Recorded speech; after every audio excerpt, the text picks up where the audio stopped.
340 6709 659. Rimani connesso con Radio Libertà, la tua radio.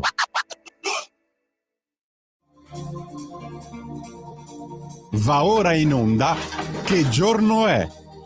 Convenevoli formulaici, genetliaci, ricorrenze, commemorazioni, rilevamenti demoscopici e musica per voi.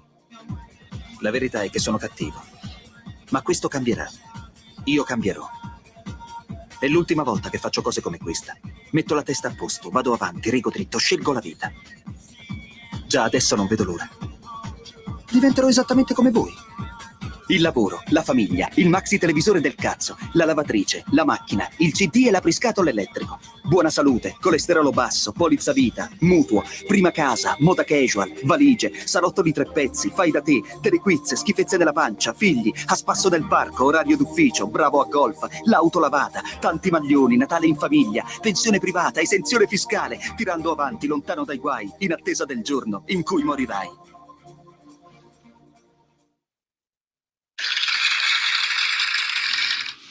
Benvenuti a Oltre la pagina, in onda su Radio Libertà, in simultanea con noi quando sono scoccate, senti qua che roba, le 12:41.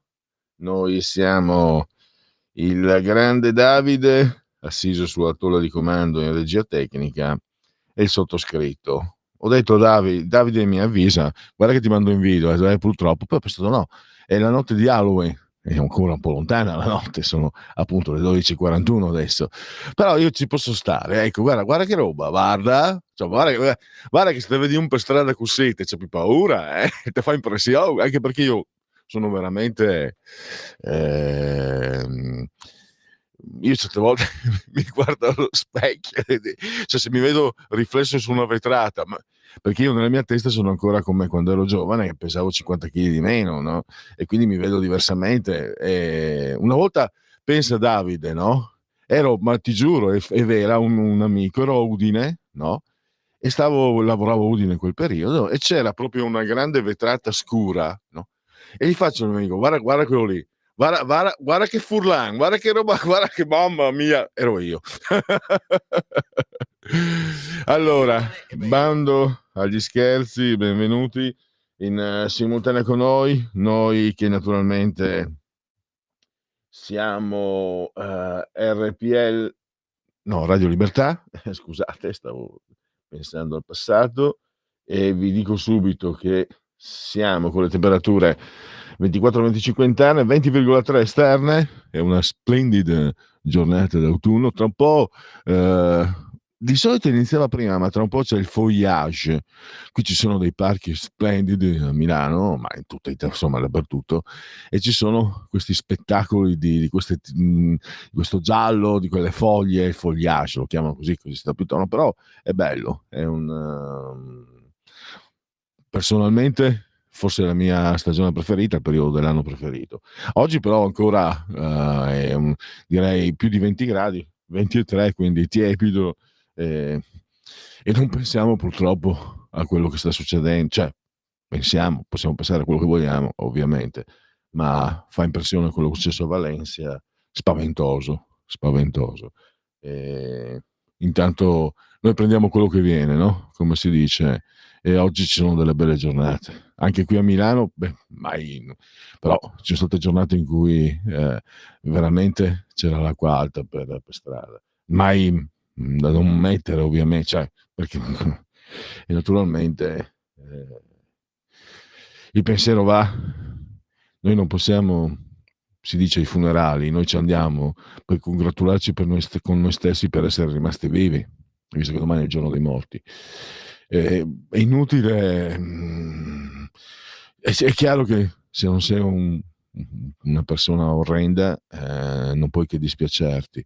Io credo che l'insegnamento sia la fugacità, la caducità, veramente l'idea di essere sempre pronti a fare il salto. Forse dentro di noi dobbiamo sempre avere una lucina accesa, perché può succedere in qualsiasi momento. Che bei discorsi, complimenti, belle.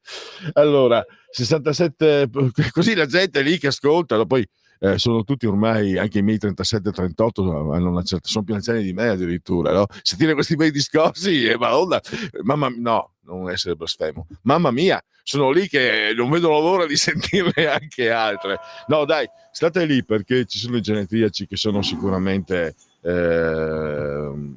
aspetta, l'avverbio sicuramente un po' presuntuoso, credo siano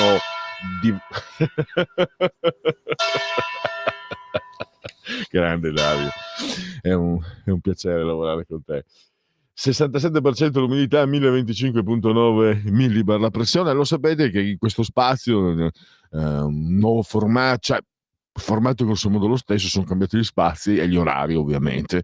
Il Che giorno è, durando un'ora, può permettersi il lusso anche di aprire le telefonate 02 92 94 7222 e naturalmente anche l'opzione WhatsApp. Allora andiamo. L'abbraccio forte alla signora Adrianangela, alla signora Carmela, alla signora Clotilde. Loro ci ascoltano dal canale 252 del digitale terrestre e ci seguono e ci seguiscono pure, perché questa è una radiovisione che si abbona alla Radio Libertà, che per oltre 100 anni, meditate gente meditate, e poi naturalmente potete seguirci tramite il bel sito radiolibertà.net e poi il profilo Facebook e Twitch, i social di ultima generazione. C'è altre cose mi ricordo, nei convenevoli formulaici, ma me le sono dimenticate, poi qualcuno ogni tanto diceva no, ma uffa basta, è sempre la solita. Ma se sono formulaici c'è un motivo. E dicevo allora, andiamo con i genetriaci commemorazioni e ricorrenze del 10° giorno di Brumaio, mese del calendario repubblicano. Per tutti è un giovedì Zoibe, 31 ottobre, anno domini 2024, che dir si voglia. Bellissimo questa ricorrenza. A me piaceva, mamma, io quando mi sono immerso, ero ragazzino, quanto mi è piaciuto Sherlock Holmes, Bram Stoker. Nel 1892 esce la prima Le avventure di Sherlock Holmes, la prima edizione. A me è piaciuto tantissimo, perché poi scriveva anche bene Bram Stoker. La teleselezione telefonica estesa a tutta Italia, ve lo ricordate? C'era una volta lo 02, lo 0434. Tu hai fatto in tempo ad avere il che prefisso aveva Gorizia? 04, bravissimo, bravo. Venezia era 049 mi sembra, o Padova era 049 e Trieste 040. Che tempi che tempi c'era. Vi ricordate, no? Non possiamo raccontare, sapete, c'era il prefisso quando dovevate chiamare fuori provincia, dovevate fare il prefisso e poi aspettare di solito uno aspettava un istante prima di proseguire con gli altri numeri. Che tempi. E poi c'era ovviamente la festa di Halloween. Un pittore che non ha avuto una produzione molto estesa, ma è autore di una delle opere credo più conosciute della storia della pittura di tutti i tempi, vale a dire Jan Vermeer. Pensate, c'era un docente dell'Accademia di Belle Arti che sorprese un po' tutti quando gli ma chi è il più grande? Per lui era Vermeer. Pochi ma buoni viene da pensare, perché La ragazza dall'orecchino di perla è un capolavoro ed è soprattutto un'immagine. Poi ci hanno fatto anche il film, potevano farne anche a meno, però almeno secondo me non era necessario. Sta di fatto che questa è un'opera assolutamente celeberrima, insomma. Vai. Poi abbiamo John Keats, uno dei massimi esponenti del romanticismo, era tra le letture preferite di Oscar Wilde. E poi fammi ridere un po', ho un sacco di tempo per piangere. Ecco, questo va bene. Ciò che è creativo deve creare se stesso. Poi c'è John Waters, che ha vinto un Oscar, western soprattutto, e poi naturalmente abbiamo un grande fotografo, vale a dire Helmut Newton, che ha detto, vedo che c'è il giovane Lorenzo il Magnifico, qua siamo ricchi di gioventù e di bravura. Helmut Newton, che è scomparso un po' di anni fa, era un fotografo considerato, non so, di moda un po' misto. Comunque lui ha detto genio e gusto non vanno d'accordo. E poi abbiamo per i calciatori, per gli appassionati di calcio, forse qualcuno, gli over 60 sicuramente, è stato un bel giocatore, Alberto Bigon, protagonista della stella del Milan, anno 79, era lui che doveva partire come libero titolare. Giocò invece col numero 10 al posto di Rivera, perché Rivera era infortunato. E iniziò la carriera quell'anno so che ci sono dei milanisti che si commuovono quando ne sentono Franco Baresi. No, è ancora vivo comunque, ha scritto anche il secondo libro, bella intervista anche ho letto. E quando dissero al barone Nils Lidom, altri tempi, ma non può giocare titolare un ragazzo così giovane, aveva 18 anni. Nils Lidom ha detto, se uno bravo a 18 anni lo è come a 30. E difatti Franco Baresi lo chiamarono i tifosi del Milan senza che nessun altro avesse alcunché da obiettare, Franz come Franz Beckenbauer, che è stato anche pallone d'oro, e forse uno dei adesso c'è questa grande polemica per il pallone d'oro, il Real Madrid non è andato, forse Franco Baresi, e lo dico con l'interista, ma io ho visto cose che voi umani, Franco Baresi era da solo, ti faceva reparto, squadra. Tra l'altro, quando poi il Milan andò un po' mal partito, io ho visto giocare Franco Baresi libero, mediano, regista e anche un po' attaccante. Non aveva proprio il tiro, ecco, quello gli mancava, ma per dire di quello che è stato lui. Tanto che uno come Berzot, che aveva i campioni del mondo, siccome aveva già Scirea, cercò di inserirlo a centrocampo. E quindi, insomma, non so se mi spiego. Andiamo, perfetto, confermato Matteo Fais, perché mi sono dimenticato, oggi c'è la scaletta. Oggi attaccheremo gli 883. No, non è proprio così, ma Matteo Fais ha scritto un editoriale sugli 883, sapete c'è anche questa fiction su Netflix, questo sceneggiato su Netflix, e lui ha fatto delle considerazioni che sono state anche prese, diciamo, un po' di petto da alcuni perché lo hanno attaccato. Insomma, sapete, Matteo Fais non si tira mai indietro e io potrei dire, quando il saggio indica la luna, lo stolto guarda il dito, ma Matteo è troppo saggio per definirsi saggio. E poi ci spiega, insomma, cosa cosa significano le sue note critiche, che non sono, ripeto, sugli 883, sono sul fatto che dopo non c'è nient'altro. Perché io posso, senza che si offenda nessuno, anche perché guardate, con un Deca e si incazza sono canzoni che piacciono anche a me, che ascolto anch'io, però onestamente quando ho sentito la prima volta hanno ucciso l'uomo ragno, ho detto ma che scemata è, e quando ho sentito la dura legge del gol ho detto ma che scemata è. E quindi, ma non è un problema, perché poi quando si è giovani si è più selettivi e anche un po' presuntuosetti. Quando si arriva con la bellezza di elevare la mia età, il piacere della tolleranza. Poi tanto Max Pezzali è sempre stato, nonostante il grandissimo successo che ha, non si è mai permesso di pontificare, quindi gli voglio bene a Max Pezzali a prescindere.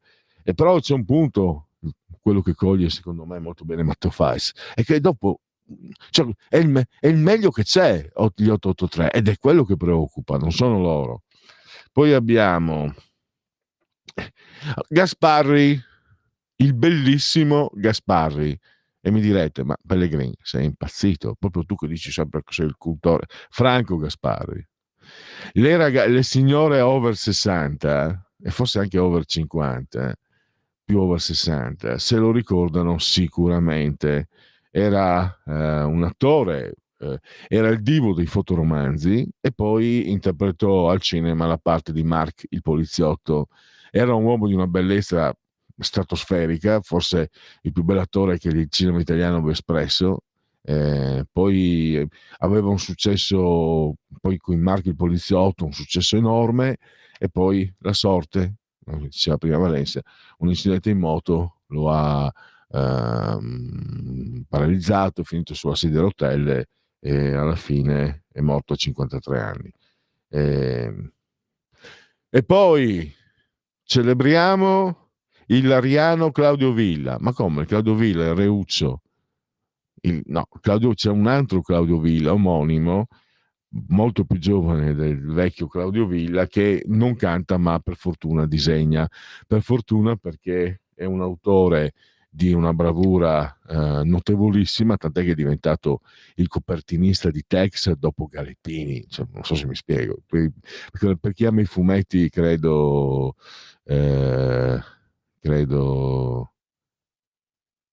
ah, mamma, vedi, bravo, bravo. Oh, ma certo che qua mi fa piacere, mi fa piacere, mi fa piacere. Ho sbagliato, lapsus. Non era Bram Stoker. Ma guarda che qua vuol dire che praticamente non ho i miei 36, 37, 38, forse con l'età magari qualcuno però dopo è sopravvenuto e si è aggiunto. Cioè, è un tribunale, non sono degli perché appena scivolo, pam! Perché ho fatto un errore, anche grave. Sono due autori coevi, per far vedere che ho un po' di cultura. Ho detto Bram Stoker, Arthur Conan Doyle, l'autore. E correggimi, no Davide? È colpa tua, l'autore di Sherlock Holmes. Bram Stoker è l'autore di... no, è un errore. Ti ringrazio, non so chi tu sia, ma hai fatto bene a correggermi, perché altrimenti poi restava, perché poi qua c'è il podcast, eccetera, almeno sempre per quei 36, 37, 38 che mi seguono, e restava l'errore irrisolto e non corretto. E quindi potrei dire che ho letto Dracula, era la stessa estate in cui mi sono divorato non so quanti Sherlock Holmes, e poi anche Dracula, però non è una giustificazione, era la versione integrale, quella originale di Stoker, perché c'erano stati diversi rifacimenti. Il mio più grande disappunto fu apprendere che io Sherlock Holmes non l'avrei mai potuto conoscere, perché uno così non era mai esistito, forse mai esisterà. E anche questo è giusto prendere le lezioni da chi dice le cose giuste, perché il modo anche di raccontare, di narrare di Arthur Conan Doyle, Sir Arthur Conan Doyle, era anche questo. Anch'io penso che sia forse comune tra i lettori di Sherlock Holmes, e ti dà l'idea che esiste veramente, perché c'è anche, no, l'indirizzo, anche Dylan Dog ha preso l'indirizzo, così sembra reale, poi esiste veramente. Non mi ricordo, adesso non mi ricordo, Baker Street era una cosa del genere, quindi ti dà l'indirizzo, ti dà le connotazioni geografiche, logistiche precise, e quindi i dialoghi stessi sono un po' vittoriani, se vogliamo. Faccio vedere che un po' ho studiato, ma sono comunque sono belli, comunque funzionano, hanno il loro ritmo, con il dottor Watson al quale Sherlock Holmes rivolse un complimento, il complimento più offensivo che io avevo mai letto nelle pagine di un libro. Ci sono persone, dice Sherlock Holmes, che pur non possedendo il genio hanno il dono di illuminarlo. cioè gli è dato del cretino utile perché grazie a Watson il genio Sherlock Holmes, tra l'altro c'è anche una cosa che stupisce, nei romanzi è un opiomane, consuma oppio a quantità industriali, Sherlock Holmes solo fuma, pum pum pum. Oggi sarebbe probabilmente messo l'indice. Aspetta che non vorrei che magari qualcuno di quelli della woke culture, non vorrei che magari per sbaglio ascoltasse e avergli messo una brutta idea in testa. Ah no, beh, ma quelli di solito con gli stupefacenti sono dalla parte dei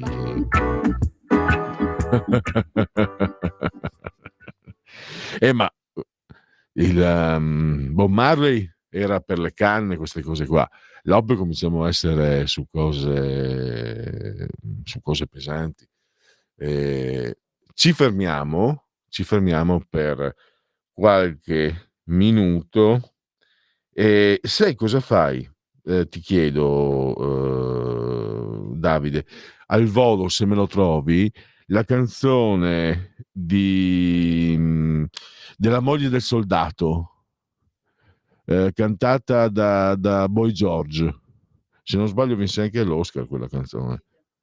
La moglie del soldato, il titolo della canzone non me lo ricordo, è in inglese, è Boy George. Prova a mettere Boy George la moglie del soldato, se trovi su YouTube. Devo dirtelo prima, chiedo scusa, ma mi sono perso, mi sono fatto tornare dalle mie stesse chiacchiere. Allora, vediamo se riusciamo. Sì. No, ma non posso, cioè, a parte che odio mettere fretta, ma te l'ho detto proprio all'ultimo e quindi colpa mia. Vediamo se riesco. La mettiamo dopo. Metti quello. Mettiamo gli 883 che dopo verranno demoliti da Matteo Fais. Giustamente. Avete ascoltato Che giorno è? Sceglietela.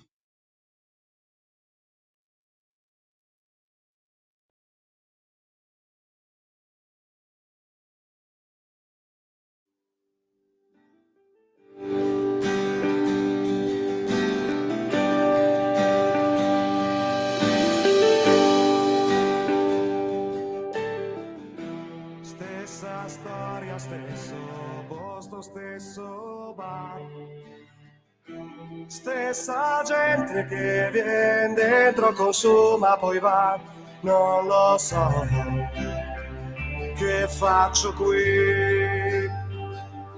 Esco un po' e vedo i fari dell'auto che mi guardano e sembrano chiedermi chi cerchiamo noi.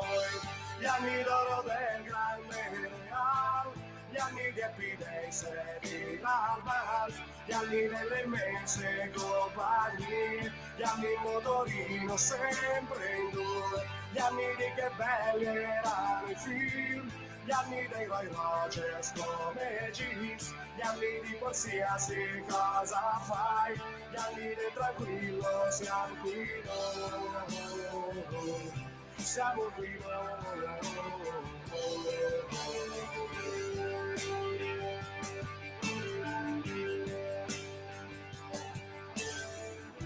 Stessa storia, stesso posto, stesso bar. Una coppia che conosco ci avrà la mia età, come va? Salutano, così io vedo le fedi alle dita di due, che porco Giuda potrei essere io qualche anno fa, gli anni d'oro del grande real, gli anni di Happy Days e di Ralph, gli anni delle immense compagnie, gli anni in motorino sempre in noi, gli anni di che belli erano i film, gli anni dei Roy Rogers come jeans, gli anni di qualsiasi cosa fai, gli anni del tranquillo, siamo qui noi, siamo qui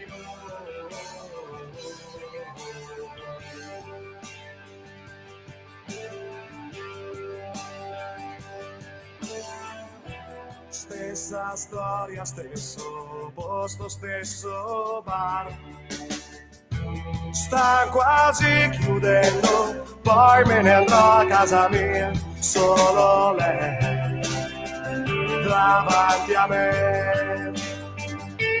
Cosa vuoi? Il tempo passa per tutti, lo sai, nessuno indietro lo riporterà, neppure noi. Gli anni d'oro del grande Real, gli anni di dei seri l'Alpal, gli anni delle mese compagnie, gli anni in motorino sempre in tour, gli anni di che belli erano i film, gli anni dei Roy Rogers come jeans, gli anni di qualsiasi cosa fai, gli anni del tranquillo, siamo qui siamo qui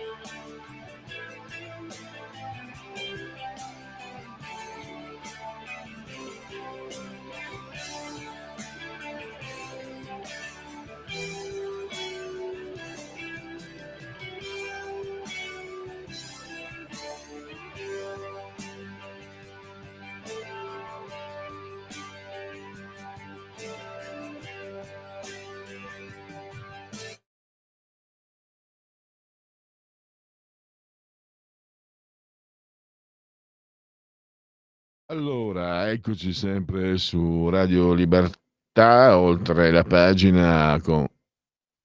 Che giorno è? I giovani correggono i vecchi, è giusto che sia così. Lorenzo il Magnifico sulla torre di comando in regia tecnica. Che giorno è? Che giorno è? Che giorno è? E appunto c'erano le ricorrenze e le commemorazioni. Ero arrivato a Claudio Villa e poi... oggi sapete chi compie gli anni? Oggi ha già fatto festa lunedì, ha già festeggiato ad abbondanza lunedì. Marco Bucci, quella volta con Sky, non mi ricordo cosa era successo, ma lei, qui abbiamo dei cittadini che stanno assistendo a questi lavori, ma lei ha un'idea di cosa stia succedendo? Sono il sindaco. Lì credo sia diventato famoso, sia diventato simpatico all'universo mondo. È meglio che... No, quando è stato attaccato, perché sapete che è malato di cancro, no? E si sta curando, però ha fatto una campagna elettorale che ha steso il suolo Orlando, lo ha steso al suolo, ha fatto una campagna elettorale sontuosa, strepitosa, da quello che ho letto dalle cronache, non è che... E quindi viva Dio, si può dire, non è blasfemia, viva Dio, sta bene e quindi guiderà benissimo la regione. Lui ha detto 10 anni ed è uno così, è uno tosto, da quello che ho capito, le voci che girano, uno di quelli solidi, quindi tra 10 anni vedrete che Marco Bucci chiederà il terzo mandato, alla faccia di chi lo ha attaccato su questo, lo stesso che aveva attaccato la povera presidente della regione Marra, quello dei 5 Stelle. Sto zitto perché se dicessi... Invece c'è una lettura, non a caso siamo il 31 ottobre, dolce amara su Marco Van Basten, probabilmente il più grande centravanti di tutti i tempi. Poi c'è chi può dire Meazza, c'è chi può dire Gerd Müller, però per bellezza dei gesti, io credo sia stato il giocatore, lui e Platini, i giocatori più intelligenti che io abbia mai visto, l'attaccante più intelligente della storia del calcio, proprio tu guardavi la partita in base a come si spostava, se scartava di lato il Milan andava in un modo, se si fermava in un altro, se andava in profondità in un altro ancora, cioè era lui che manovrava l'intera manovra del Milan. Quello che viene associato sempre quando si parla di Marco Van Basten è il cigno di Utrecht, è la sua grandezza, ma anche la tristezza della conclusione della sua carriera, perché lui di fatto concluse che nel 94, ma di fatto l'ultima partita vera la giocò contro una squadra svedese, non mi ricordo se era il Göteborg, no il Malmo, il Göteborg, segnò 4 gol. Era mai visto un giocatore così, era la Coppa dei Campioni quella volta, o Champions di adesso, insomma. E aveva appena, era dicembre del 1992, quindi aveva appena compiuto 28 anni, e poi da lì, e mi ricordo la grande malinconia ma non solo dei tifosi, io vi dico tifoso interista, però poter assistere alle giocate, se ti piace il calcio, c'è anche Lorenzo, non hai mai visto Van Basten, tu non hai fatto, se vai a vedere i filmati su YouTube, no, non hai fatto in tempo perché si è ritirato prima, purtroppo, molti anni prima che tu nascessi, però è stato, e molti appunto associano anche però alla sua grandezza o il gol della finale degli europei del 1988, qualcuno ha detto il gol più bello della storia di una finale, non so se è il più, però è memorabile. Quando l'ho visto, mi ricordo, ho visto la partita in diretta, quando ho visto cosa è successo, ho detto, cosa è successo? E appunto c'era addirittura uno scrittore che offrì perché lui aveva problemi ai tendini, offrì il trapianto di farsi trapiantare lui, offriva i suoi tessuti, insomma, però non c'è niente da fare. E se leggete anche le interviste eccetera, è stato un calvario, subì mi sembra 7-8 operazioni, non so se mi spiego, e poi spiegava che a un certo punto non ce la faceva più perché doveva farsi portare dalle figlie perché non riusciva neanche più a camminare, e quindi adesso si è fatto un'operazione che gli ha bloccato la caviglia, non riesce più a piegarla. Andiamo avanti, perché prova a vedere se trovi quella canzone che ti dicevo. L'avevi trovata poi, quella della moglie del soldato di Boy George? Vediamo, sì, mandiamolo, perché appunto è il genetriaco di Stefan Rea, che fu candidato anche come attore non protagonista all'Oscar in quel film, l'attore irlandese che recitò anche in Compagnia dei lupi.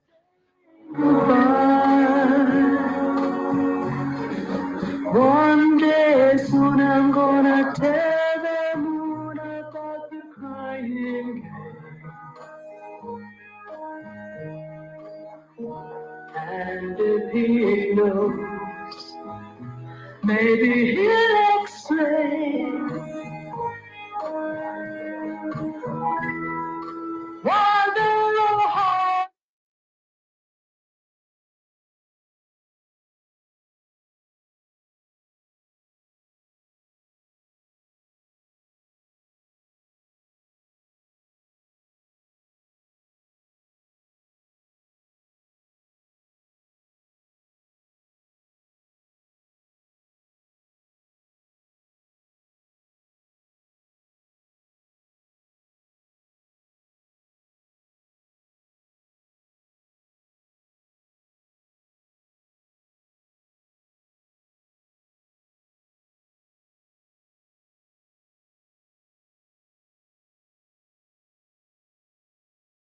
Ecco, ancora meglio, non era Boy George, interpretò la canzone che poi andò anche nelle classifiche, questa era direttamente dal film.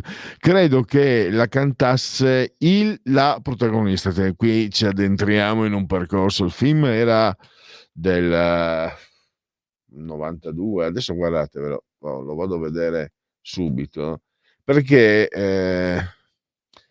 la protagonista che ha vinto l'Oscar era un transessuale, che nel film è una donna bellissima, ma è anche trans, cioè una donna tipo Eva Robbins, avete presente?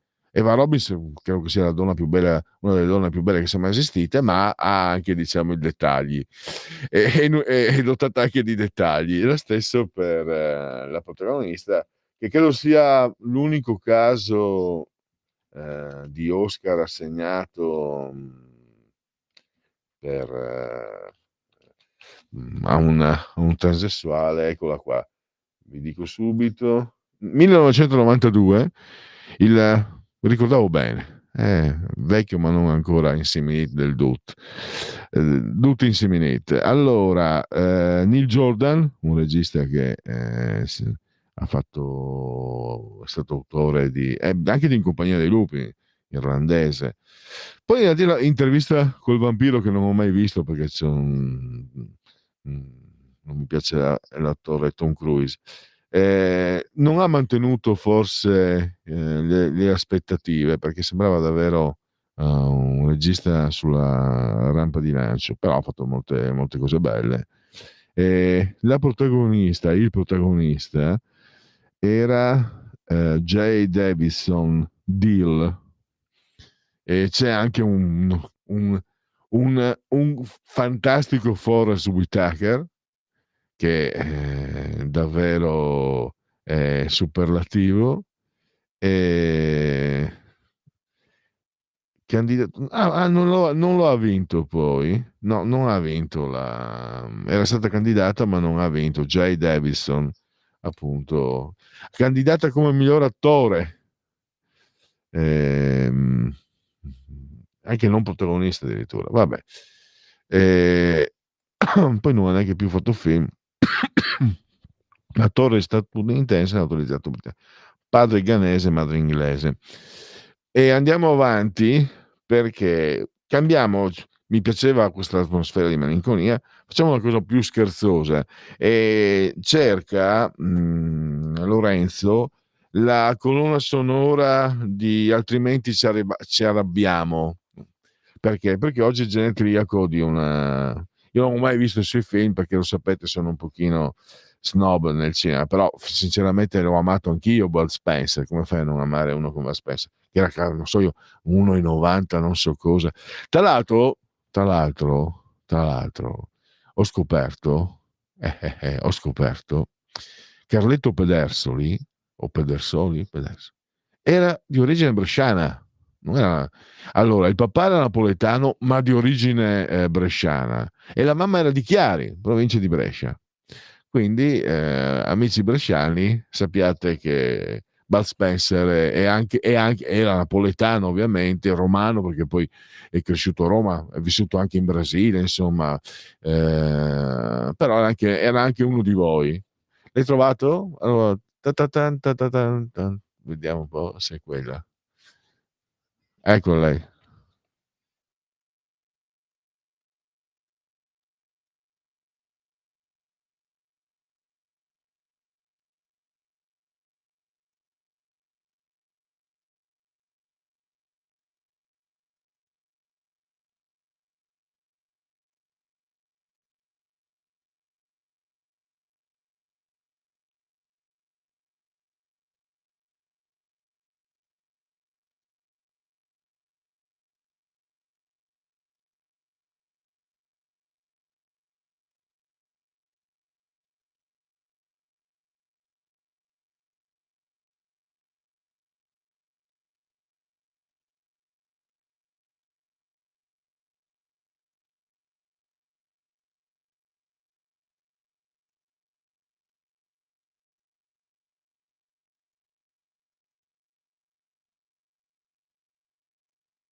Sì, di nuovo in diretta, quindi per tutti gli appassionati di Bud Spencer, questo omaggio a questo attore scomparso 8 anni fa. E ho detto snob, io ho questo vizio, non so se è da quando non so, benché nato da umili origini, da quando ero bambino, sono sempre stato di gusti snob nel cinema. Però devo dire che c'è quella scena iniziale che lo di, altrimenti ci arrabbiamo, quando fanno il coro e lui si passa le dita sulle labbra, che è spassosissima, quella è un capolavoro. Ma a parte che lui proprio come figura, come personaggio, so che tra l'altro era talmente bravo che poi alla fine, beh, lo sapete tutti che ha avuto un carrierone, ha fatto 2 finali olimpiche, quindi di nuoto, è stato un grande atleta, produttore, diventa attore quasi per caso, amato da tutti, non credo che nessuno abbia mai detto nulla di simpatico, tutto. Bud Spencer, l'unico difetto è che non ci sei più, ma in realtà è come se ci fosse sempre, perché quando uno dice Bud Spencer, non so se anche per Lorenzo che è giovane, un Bud Spencer non sia un personaggio che ho conosciuto. Sì, vabbè, è conosciuto, però cioè io non ho Ah, mai visto no, il no, film, però sì, no. è conosciuto, nel senso. Sì, è stato tutto questo. Va bene, andiamo avanti perché adesso siamo alla conclusione dei genetriaci e vi faccio indovinare. Prima partiamo con l'inserto musicale e poi scopriremo chi oggi celebra il genetriaco, anche se non c'è più.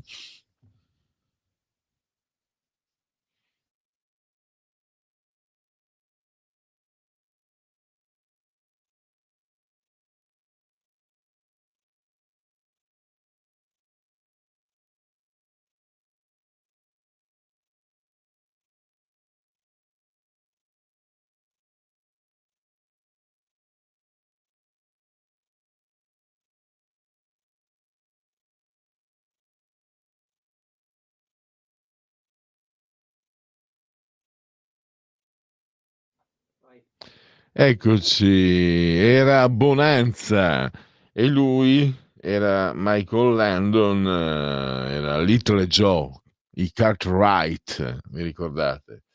E lui tra l'altro interpretò anche una serie, credo fosse La casa della prateria, non l'ho mai vista, so che era molto celebre, e poi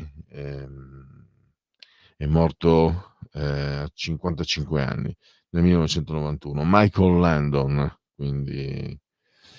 Allora, prima di andare ho scoperto qua su Dagospia, io lo devo leggere allora perché insomma siamo sul piccante.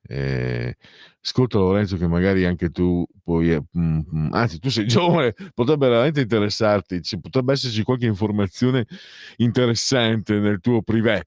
Per il tuo privé. Allora, prima di passare poi ai sondaggi, ai rilevamenti demoscopici, per la musica per voi l'abbiamo già avuta, poi ci sarà ancora una porzione con gli 883, ma in chiave diversa. Che cos'è il Kama Sutra? Tutti ne hanno sentito parlare, sto leggendo da Dagospia, ma pochi ne conoscono il significato. Confuso spesso con un manualetto erotico, il Kama Sutra, letteralmente massime sull'amore, è considerato di solito un compendio di posizioni per fare sesso, anche se non l'unico, scusate, in realtà è uno dei testi più importanti della poesia sanscrita, anche se non l'unico, per saperne di più nell'immagine, eccetera. La regola dell'8, scritto tra il primo e il VI secolo da un certo Vatsyayana, elabora e riunisce opere diverse. E allora ci sono 8 posizioni. Allora, conosciuto come le 64 arti, Vatsyayana credeva che ci fossero 8 modi di fare l'amore, moltiplicato per 8 posizioni per ciascuno di questi, per un totale di 64. Ecco che. No, io ho 64 ci doveva. Il testo descrive il fare l'amore come un'unione divina, ma come detto soltanto il 20° libro parla di posizioni, anche se è divenuto famoso proprio per questo. Kama Sutra catalano. Cercare nuove posizioni sessuali non è una mania recente, neppure orientale, anche nel Medioevo c'era curiosità al proposito.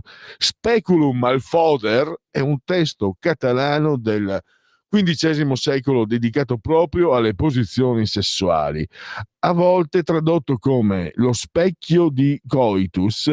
È più un manuale di corteggiamento e di igiene, ma descrive a parole, niente disegni come si vede nell'immagine, l'arte delle posizioni. Metti pure in condivisione da Spia.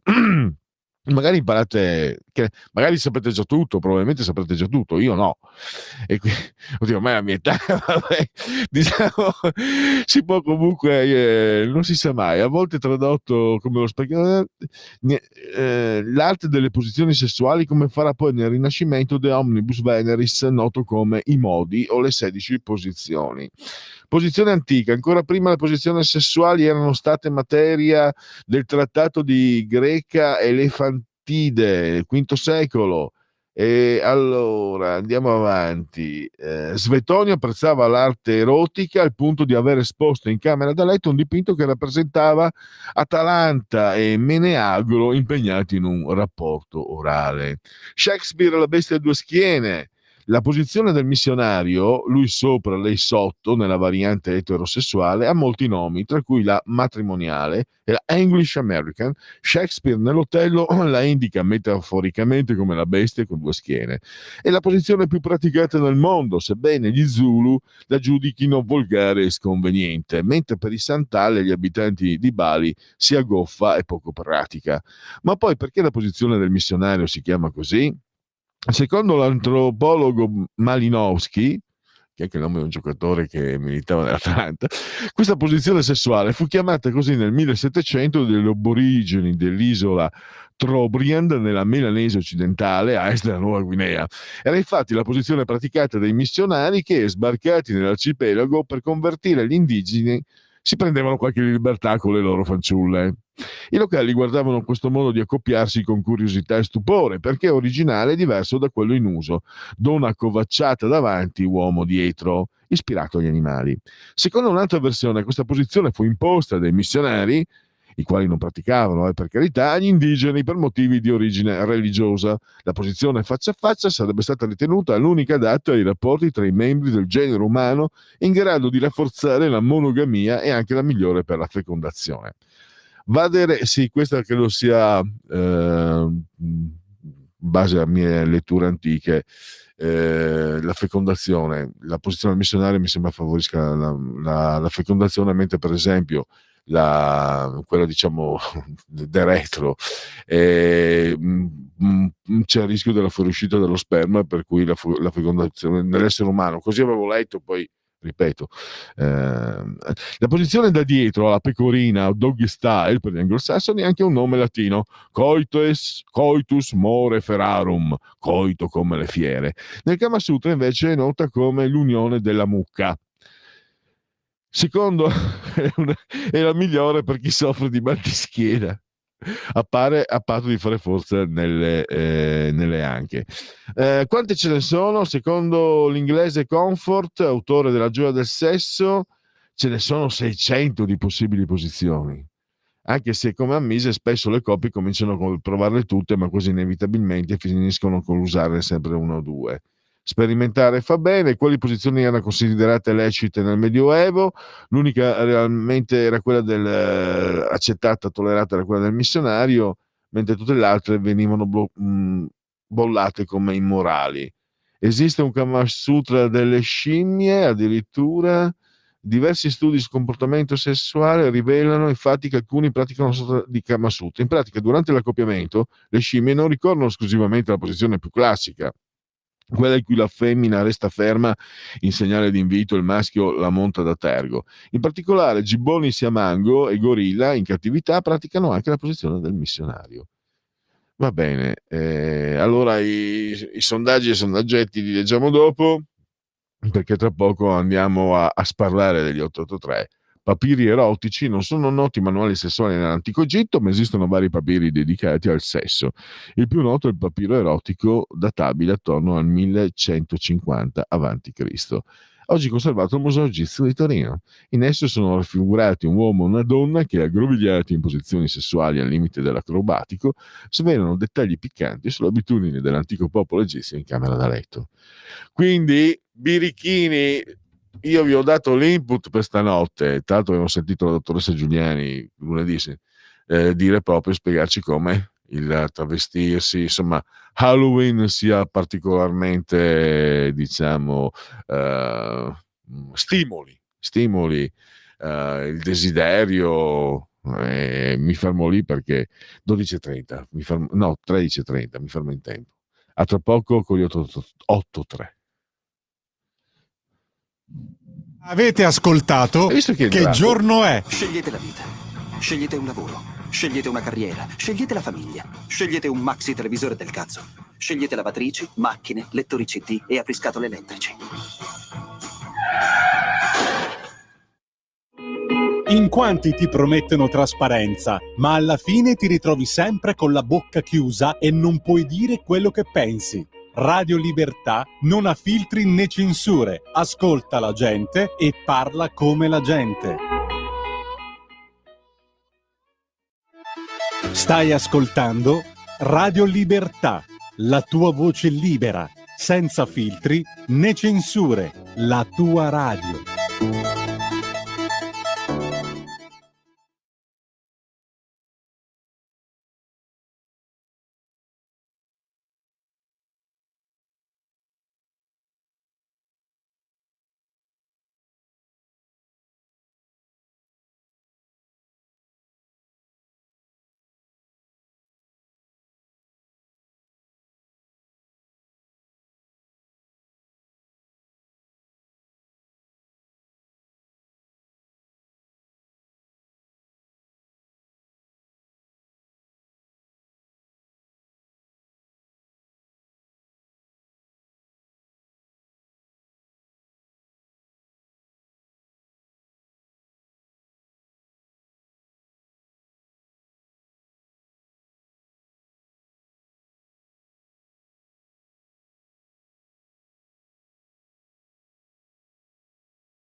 Va ora in onda Oltre la pagina.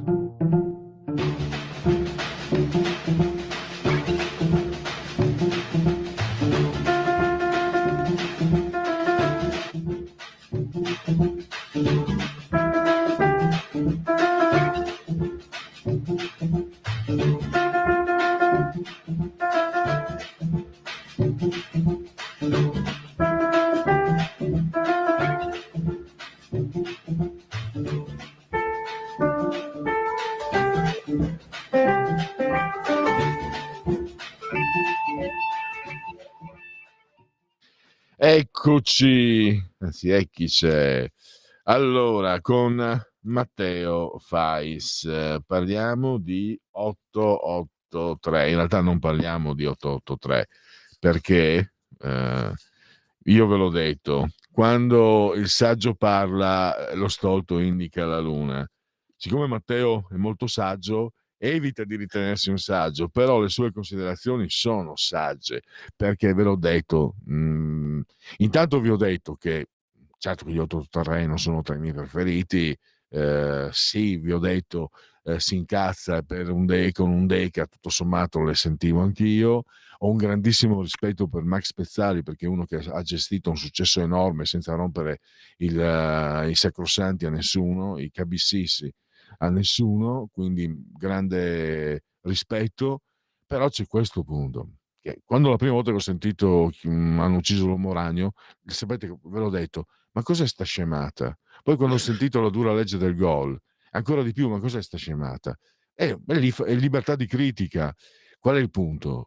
Che poi nel panorama gli italiani, gli ascoltatori italiani che non a caso hanno Sanremo, dopo vai oltre gli 883, non c'è più nulla.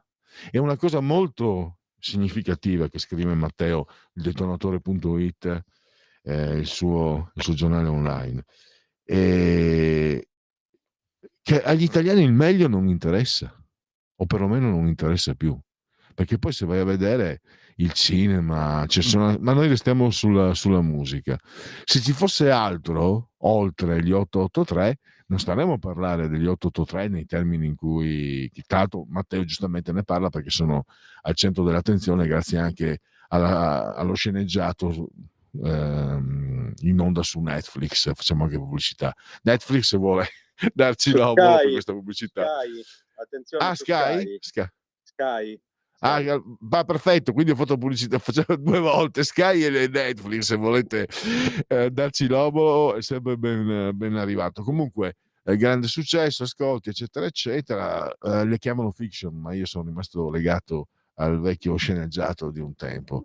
Però appunto è questo, mi sembra che vuole mettere, che ha messo a fuoco Matteo nella sua analisi. E allora parliamone con lui. Prego, e grazie naturalmente Matteo di essere qui con noi e bentornato ai nostri microfoni. Grazie a voi, buongiorno a tutti. La questione degli 883 è interessante da analizzare, non certamente in ragione come dire, di fare critica musicale in relazione a un singolo gruppo, perché questa non è la sede, non ci interessa, e men che meno io sono un critico musicale ferrato. La faccenda degli 883 è interessante, esattamente come sono interessanti questioni quale quella di Chiara Ferragni o potrebbe essere Francesco Totti, il calcio in generale, in illo tempore, il caro vecchio Mike Bongiorno. Cioè, il punto è perché questi fenomeni appassionano tanto il popolo italiano. Questi fenomeni che un tempo si sarebbero definiti di bassa lega, perché questo fondamentalmente sono. Cioè, gli 883, per esempio, in ambito musicale rappresentano la canzonetta nella sua forma, per così dire, per carità di Dio, orecchiabile quanto si pare, anche piacevole, ma nella sua forma più infima, direi. Cioè, io non voglio parlare male della musica leggera come fanno alcuni discendenti della critica di Theodor Adorno, secondo cui già il jazz è un fenomeno troppo popolare per loro, dovrebbe esistere solo la classica. No, non dico questo. La musica leggera è sicuramente un'arte, una grandissima arte che ha dato grandissimi frutti nel corso della storia, della storia della musica, ma effettivamente gli 883 sono uno dei punti più bassi, o forse addirittura potremmo dare loro, potremmo fregiarli di questo titolo. È con loro che la decadenza prende veramente piede, cioè la decadenza inizia a essere considerata qualcosa di importante, di rilevante, che può avere una sua dignità. Cioè il Fedez di oggi è un diretto discendente genetico di quel fenomeno che inizia con gli 883. Prima di allora la canzone italiana era giustamente divisa in fenomeni passeggeri, meteore, canzonette, tormentoni estivi, e poi c'era la canzone italiana. La canzone italiana, per intenderci, sono i Guccini, sono i De André, sono i De Gregori, sono i Venditti, sono questi grandi nomi che, in cui veramente la dimensione artistica, io direi che oggi come oggi, in piena postmodernità, è indiscutibile. Non sono semplicemente fenomeni popolari, sono fenomeni con una loro grandissima dignità. Al contrario, con gli 883 inizia tutta un'altra, inizia una discesa, ok, inizia il baratro da lì.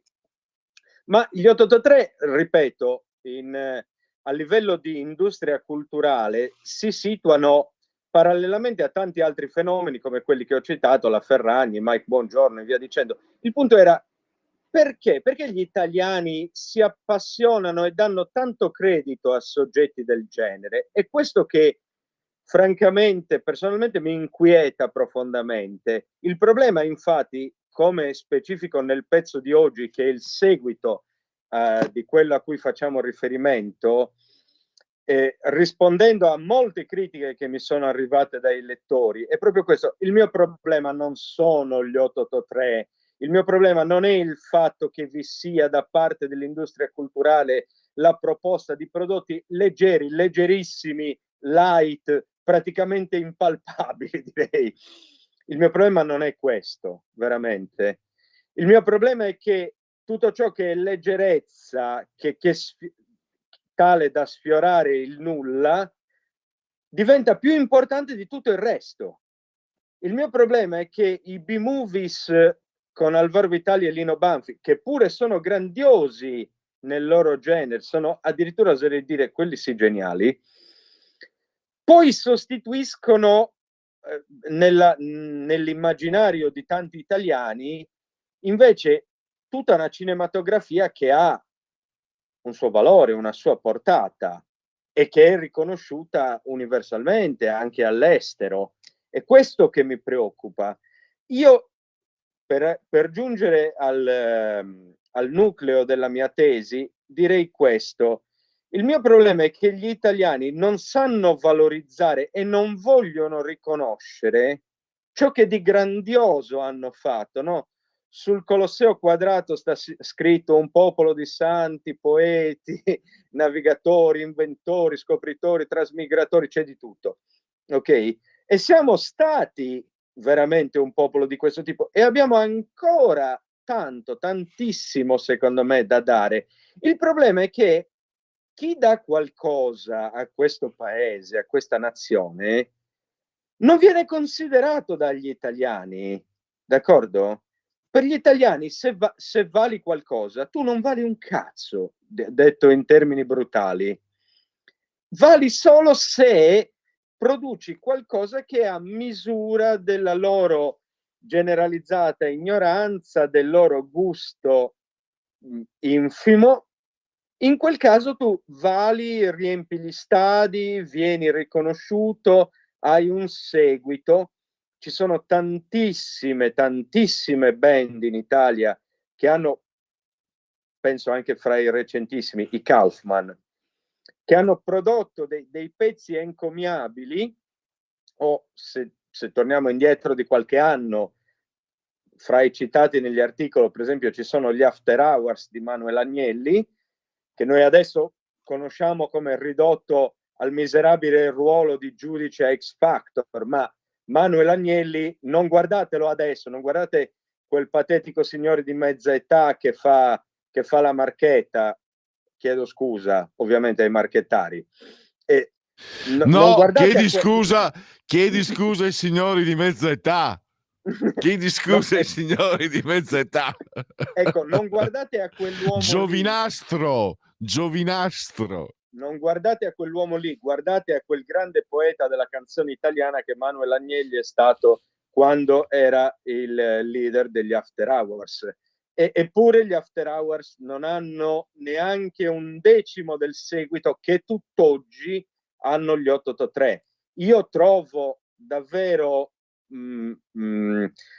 spaventevole il fatto che ci siano tutti questi quarantenni, i quali sono prontamente intervenuti nei commenti commentando il mio articolo, dicendo che no, che io non potevo criticare gli 883 perché gli 883 per loro rappresentano un retaggio emotivo che ancora si portano dietro e via dicendo. Ma lo vediamo, ecco, c'è qualcosa che non quadra in questi quarantenni di oggi, perché è come se vivessero nel ricordo di un amore di fase prepuberale fra i 12 e i 14 anni, che non è un amore serio, non può essere trattato come tale. Ecco, loro sono rimasti, purtroppo, devo dire la verità, si sono arrestati nel loro sviluppo, non sono andati oltre quella dimensione da sei un mito, come mai? No, ecco, vorrei dirlo agli ascoltatori, se anche loro, se qualcuno ancora fra di loro ritiene che il vero amore siano come mai o se un mito, vorrei dire loro, signori, c'è qualcosa che va oltre, c'è una dimensione più profonda dell'attaccamento sentimentale che è rappresentata da ben altre canzoni. Ascoltatevi gli After Hours, ascoltatevi Kaufman, ascoltatevi, se volete stare in ambito internazionale, The Joshua Tree degli U2 e Where the Streets Have No Name. Ecco, lì c'è un'altra dimensione che non è neppure sfiorata dal portato lirico, diciamo così, degli 883. Questo mi preoccupa profondamente pensando al popolo italiano, cioè che veramente non riescano a concepire un oltre che vada al di là, ecco, di quello che dell'antropologia che emerge dalle canzoni degli 883, questo culto assurdo del weekend, della festicciola, della gita fuori porta a Pasquetta, della serata in discoteca con la mano morta. E anche, lasciatemelo dire, io non voglio fare, come mi hanno accusato di essere, il pesantone, il radical chic di destra. Questa mi piace tantissimo, però dovete scriverla sulla mia lapide. Ecco, io non voglio fare il radical chic di destra, però è anche veramente un po' pietoso che queste persone, ecco, lì a un passo dalla mezza età abbiano ancora questi culti qui, che sono culti da ragazzini che non hanno neanche fatto la maturità, neanche che siano all'università, ecco. Sinceramente è un po' patetico. Io suggerirei di andare oltre. Quindi ecco, il mio punto, la mia critica non era rivolta tanto agli 883, perché ognuno nella vita fa il suo e in ragione delle sue possibilità. Mi spaventano gli italiani, mi spaventano perché non sanno guardare oltre quel fenomeno lì. Addirittura sono arrivati a mitizzare questi anni 90 in cui gli 883 hanno avuto successo come se fossero stati realmente anni felici. Ma no, ma erano felici per loro che vivevano nel disimpegno più totale. C'erano le guerre anche allora, c'era la Bosnia, c'erano tante situazioni critiche, esattamente come ci sono oggi, fra l'Ucraina e il Medio Oriente. Matteo, e loro semplicemente se ne sbattevano i santissimi. Matteo, scusami, osservavo questo, proprio lo stavo pensando prima che tu tirassi in balli gli anni 90, che c'è stato un cambiamento antropologico nel corso degli anni tra gli italiani in questo senso. Un tempo ti vergognavi, l'italiano si vergognava di essere ignorante. Tant'è che l'obiettivo dei genitori era garantire ai figli quella preparazione scolastica che non avevano potuto avere loro per limiti economici. Invece ho visto proprio negli anni 90, ed è secondo me, io adoro gli anni 80, ma credo sia l'eredità di quel rampantismo meneghino, no? La Milano da bere, i boomers milanesi rampanti che sono stati probabilmente come il veleno, tossici, hanno creato una società tossica, quel rampantismo li ha creato, perché tanti giovani, io li ho cominciati a sentire negli anni 90, i ragazzi più giovani di me, i soldi, cioè tu eri ignorante come una capra, ma se guadagnavi bene è successo. E quindi lì è accaduto, e poi è in quegli anni lì che si arriva al piattume, quello del Ceggiotto Cecchetto, perché lui che crea quella musicaccia, i Sandy Marton, perché era chiaramente di origine veneta, anche se slavo, ma l'istro veneto, insomma. Poi c'è tutta quella, ti ricordi di Tracy Spencer Tracy? Era orrore, no? Per me che ascoltavo i Cure, i Joy Division, va bene, faccio lo snob. Però onestamente, voglio dire, anche ascoltare, per me è musica che non considero perché sono snob. Ma già ascoltare, Dio mi perdoni, Dio delle orecchie perdonami, Dio della musica perdonami, già ascoltare comunque Baglioni e i Pooh è già un'altra cosa, cioè era già, è musica leggera, è musica pop, è musica che non è impegnata, eccetera, ma era comunque il prodotto di un lavoro serio, lo capisci? Basta avere sensibilità, non occorre conoscere la musica, nella differenza tra un lavoro dove c'è stato impegno e i Pooh e Baglioni, no? Cito loro, i primi che mi vengono, lì siamo ancora Una addirittura parentesi uno step sola per oltre dire, in Mattia si può Bazar. non Cioè, essere questa musica pop leggera era il prodotto di un lavoro serio, mentre con Cecchetto abbiamo il lavoro di plastica, il lavoro seriale, il lavoro che non può, e gli 883 non a caso sono diventati suoi, ma lui prima c'è stato addirittura Giovanotti, insomma, non so se mi spiego. Prego, scusa, volevi dire qualcosa? Stavo parlando solo io, volevo prego. fare una parentesi soprattutto per dire questo, c'è un'errata convinzione che la musica debba essere, si possa dire, impegnata solo se è impegnata dal punto di vista ideologico. Non è vero, si può raccontare solo d'amore in musica, ma farlo in un modo impegnato. Voglio dire, prendiamo gli Smiths in Inghilterra, sicuramente gli Smiths non parlano propriamente di contesti sociali, o la critica sociale è rara, forse c'è in quella canzone Panic soprattutto, penso, no? Che Morrissey scrive. Morrissey, scusami, è qui no, qui entri in casa mia. Morrissey ha cantato, ha fatto quella canzone meravigliosa contro la Thatcher. Maggie, perché non vuoi morire? Lo vuole il popolo, lo vuole la gente, lo vogliono tutti. Perché non muori? Era una canzone di una violenza politica inaudita. Ma Morrissey devo dire che non fa parte degli Smith, fa parte quando lui, il primo disco che compone solista. come solista. No, scusa, ti ho No, interrotto, ma era, cioè, mi nomini gli Smith e io mi sento tendenzial- subito automaticamente Panic, è lì, è una veemente violenza. Infatti quando dice impicca il DJ a un certo punto non ha paura delle parole, perché c'era stata la notizia del disastro di Chernobyl, avevano interrotto le trasmissioni, poi ripresero con una canzone dei Spandau Ballet. Se non sbaglio dovevano lanciare il nuovo singolo degli Spandau Ballet credo degli Wham in un'intervista, o degli Wham, probabilmente erano gli Wham, hai ragione tu, scusami. Ma in comunque effetti, ecco, mi anche, dimentico che tu sei più Matteo, perché c'eri. anche Spandau Ballet e Wham sono musica pop leggera, ma rispettabilissima. Certamente. Prego.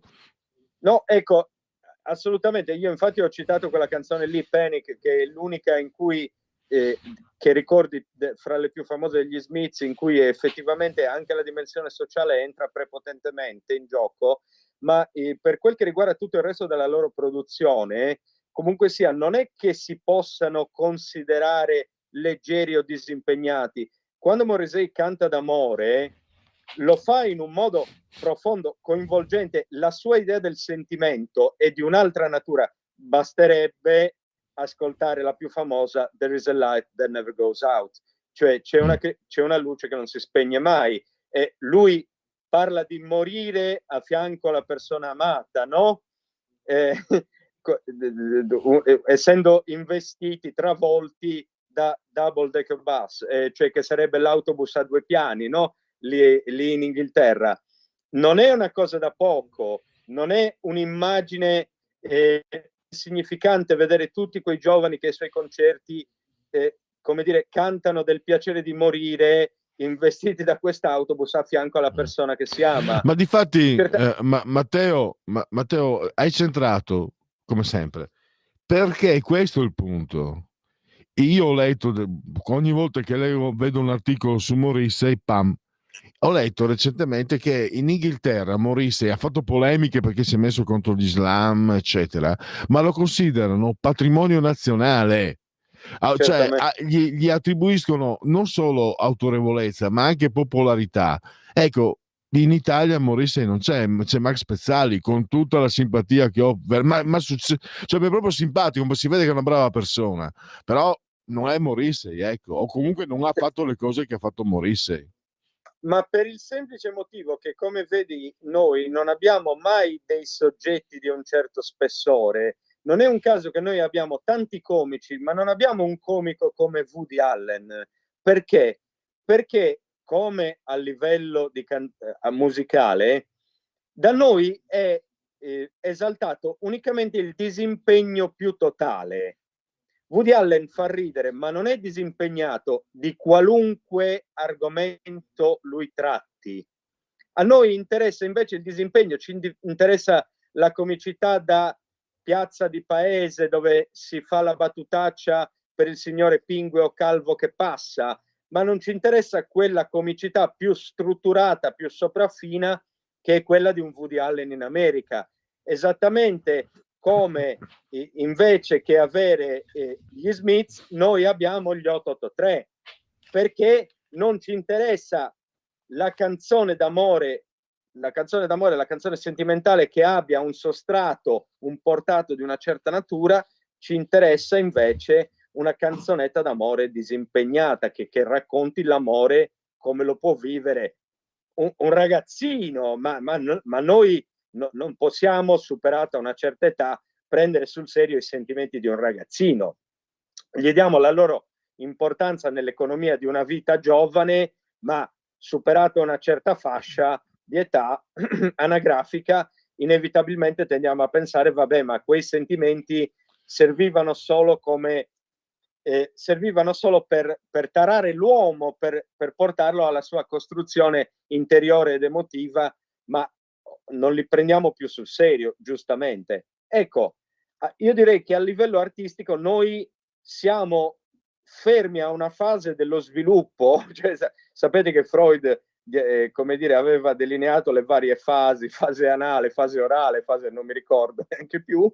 Ecco, noi siamo fermi a una fase intermedia, non abbiamo fatto a livello artistico il passo superiore, quello che ci porta a un'ulteriore consapevolezza, a un'ulteriore qualità della nostra produzione artistica. E questo è il vero problema. E perché? Perché fondamentalmente la nostra produzione è lo specchio di un'antropologia che caratterizza gli italiani.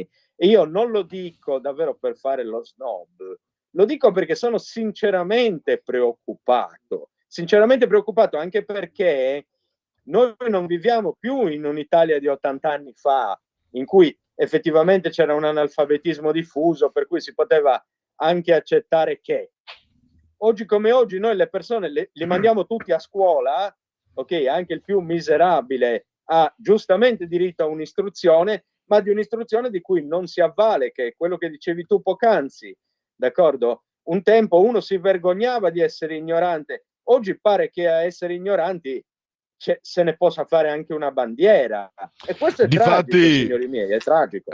siamo in chiusura, allora regalo l'immagine, hai detto Fedez, figlio Fedez che si vanta di non conoscere Giorgio Strehler, e allora buonanotte al secchio e ai suonatori. E ai suonatori Matteo, soprattutto. devo chiudere. Allora, il detonatore.it, Matteo Fais, ti ringrazio e a risentirci presto. Sono io che ringrazio voi, a prestissimo, un saluto a tutti. Mi raccomando, ascoltate gli After Hours e i Kaufman. Un abbraccio, a presto. Ciao.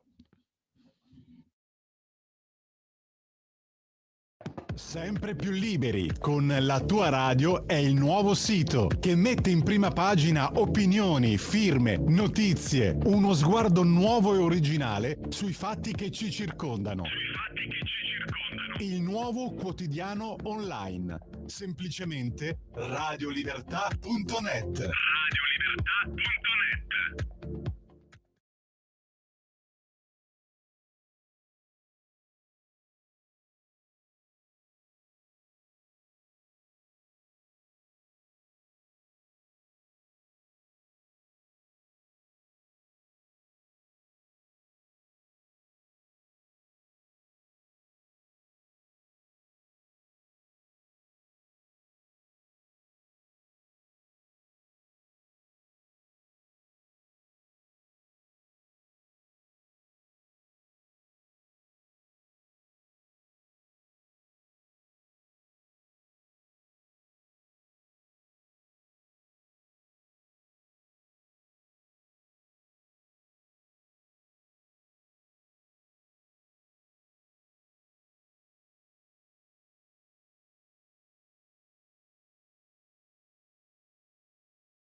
Riprendiamo oltre la pagina Radio Libertà e dovevamo avere Paolo Tosato, il senatore Paolo Tosato, per parlare del decreto montagna, ma ci sono stati dei problemi in aula. Questo è un orario un po' complicato perché a seconda un po' il calendario può essere spostata la votazione, anticipata, spostata, quindi può succedere. Noi comunque non vi facciamo mancare il pane del qui Parlamento. Tra poco, grazie a Lorenzo il Magnifico, manderemo in onda Jacopo Morrone, che parla di si parla di procedure di infrazione UE.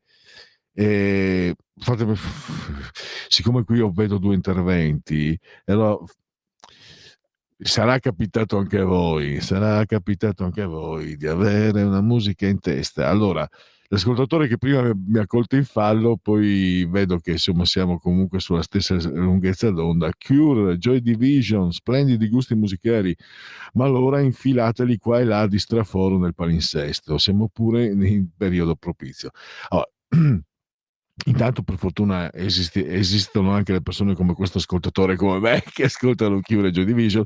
I Joy Division ho promesso a me stesso che non li avrei mai condivisi con nessuno, quindi mi dispiace, ma con me in radio non manderò mai Joy Division. C'è un rapporto particolare, speciale con Ian Curtis che non posso condividere, troppo, al massimo con Donna Rosalia. È una cosa mia personale. Invece i Cure sì. E posso dirti, caro mio ascoltatore, non posso chiamarti per nome perché non vedo, che ho già ordinato l'ultimo album dei Cure, ho ascoltato alcune canzoni, volevo intervistare Luca Beatrice che aveva fatto una recensione, no, di Libero, poi dopo per vari motivi non sono riuscito a combinare e notavo anche questo di Cure.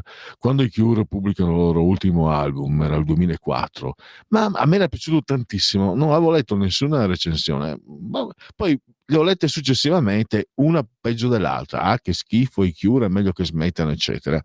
Adesso, Cure, 20 anni dopo, che bello, per fortuna. Evidentemente, talmente, dopo 20 anni il panorama si è talmente impoverito che basta, insomma, che quando vedi un po' è successo la stessa cosa con Paolo Conte.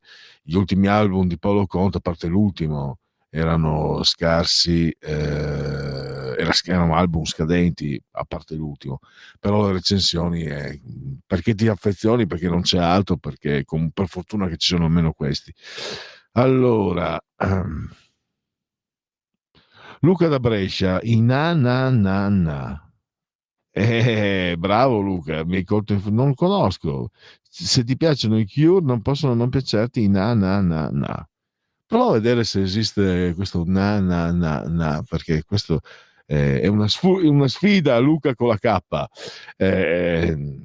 Io bazzicavo, ascoltavo, mi ricordo c'era i Bauhaus, c'erano anche l'altro gruppo che adesso non mi ricordo, che ho preso un cofanetto con 5 CD, però questi scusami, vabbè, vuol dire che sono ignorante. Mentre un altro ascoltatore mi dice ci sarebbero anche i Finlay di Legnano degli anni 2000 da considerare, prima banda pop punk italiana di successo a fare da apripista a questo genere nella musica italiana. Purtroppo sono sempre stati sottovalutati, criticati e derisi perché hanno provato a portare un genere diverso nella musica italiana. Allora, in Nananana non so se o è uno scherzo o io sono ignorante o è veramente un gruppo particolare. I Finlay invece li ha trovati il nostro Lorenzo, quindi adesso ascoltiamo Jacopo Morrone, che è la cosa più importante e fa parte della scaletta assolutamente, il cui Parlamento. Poi un intervallo con questo gruppo mi incuriosisce, pop punk di Legnano, curioso, e poi ci sarà naturalmente i sondaggi e il Segui la Lega. Intanto Jacopo Morrone, a lui la parola. Qui Parlamento. Onorevoli colleghi, governo, oggi si dibatte la conversione in legge del decreto legge che ha per oggetto alcune disposizioni urgenti per obblighi derivanti da atti dell'Unione Europea e da procedure di infrazione e pre-infrazioni pendenti nei confronti dello Stato italiano, che permetterà di facilitare le conclusioni di diversi casi di infrazione, per alcuni con l'immediata archiviazione, rispettando i tempi tecnici della Commissione europea. Per altri, le norme adottate dal governo risultano essere uno strumento idoneo per raggiungere in tempi utili l'archiviazione. L'approvazione di questo provvedimento consentirà di dare risposte in modo veloce ad alcuni procedimenti di infrazione aperti dall'Unione Europea nei confronti del nostro Paese e di ridurre il numero di procedure di infrazione pendenti, che risalgono anche ad anni passati, in modo da poter raggiungere il minimo storico. Vorrei comunque evidenziare che si formano situazioni di incoerenza tra le disposizioni europee e la normativa nazionale, e non è solo dovuto alla loro applicazione, ma alla fase dell'elaborazione delle norme, che spesso risultano non tagliate sulla misura del Paese o di difficile applicazione. Dobbiamo infatti valutare il fatto che non sempre quando viene aperta una procedura di infrazione si tratta di negligenza, ma è possibile che si possa incorrervi perché sono cambiate le condizioni e di conseguenza un Paese deve far valere i propri legittimi interessi rispetto a un quadro normativo teorico che diventa così inapplicabile. Questo governo sta sanando infrazioni, superando ritardi accumulati nel corso di altre legislature e sta guadagnando sempre più autorevolezza e credito in Europa, proprio perché non teme di porre l'interesse degli italiani prima di quello dell'Europa. Ciò vuol dire anche che consideriamo rilevante rispettare direttive e regolamenti europei in un rapporto di correttezza dei rapporti istituzionali con l'Unione Europea, risolvendo le problematiche ancora aperte, ma chiedendo altrettanta attenzione e rispetto per le nostre caratteristiche peculiari e per la necessità del nostro Paese. Veniamo da un periodo lungo di governi riluttanti a far valere in Europa gli interessi nazionali del nostro Paese. Ciò ha significato un grande fraintendimento, e cioè che qualunque decisione assunta a Bruxelles o a Strasburgo fosse automaticamente un bene per l'Italia, per la sua crescita e per il suo futuro. Penso per esempio alle politiche migratorie. Oggi le politiche migratorie del governo italiano sono state assunte come modello dalle politiche migratorie dell'Unione Europea dopo anni di fallimentare assenza su questo problema cruciale. Si è instaurato in Italia una sorta di dualismo dogmatico per cui è europeista autentico solo chi nelle sedi negoziali non si contrappone o comunque non lo fa con determinazione necessaria, con le misure che sono in contraddizione con le esigenze e le tipicità del nostro Paese e dei suoi abitanti.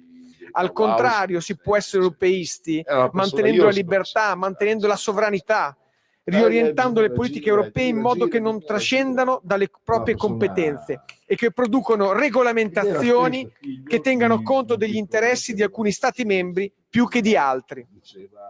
Si può essere europeisti, Presidente, anche non aderendo supinamente ad ogni norma dell'Unione Europea. Si può essere europeisti anche agendo con risolutezza perché le decisioni assunte a livello europeo non vadano in senso opposto alle necessità del nostro Paese.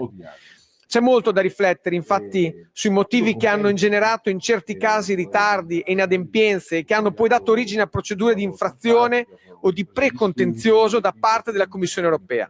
Il fatto è che le norme o le direttive UE, una volta adottate in quei casi, si sono poi manifestate di difficile attuazione rispetto al nostro ordinamento e alle specificità del sistema Paese.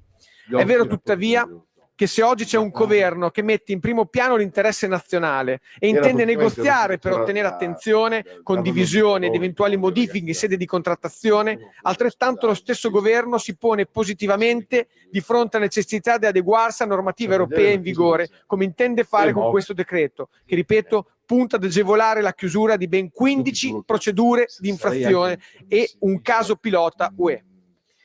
Come ho già evidenziato, con la prospettiva di chiusura delle 15 procedure di infrazione qui rappresentate, si va a risolvere una parte del carico che noi abbiamo ereditato. Mantenendo un numero limitato di infrazioni come in questi 2 anni di governo, è evidente che ritaglieremo un posizionamento per l'Italia sotto la media europea. È con questo Sì, ma spirito che perché il era gruppo un Lega voterà quindi ragazzo, convintamente a favore del provvedimento, ma se come col sarà chiarisma alla enunciato anche in mano, dichiarazione di voto. era Grazie. lui che... Grazie, onorevole. Sì, Qui Parlamento. sì. Collega se la ricorda. Spiagge e mercati italiani non sono esistenti.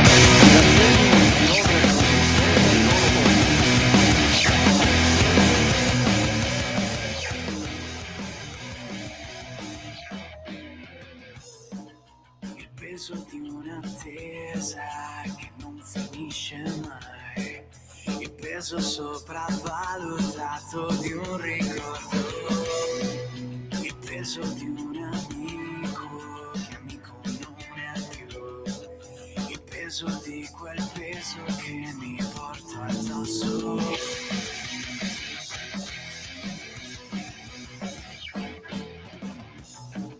Il peso di una scelta di chi non c'era, schiacciato sotto al peso di non farcela, un peso sulla mia coscienza di quei giorni fatti senza, il peso di un errore.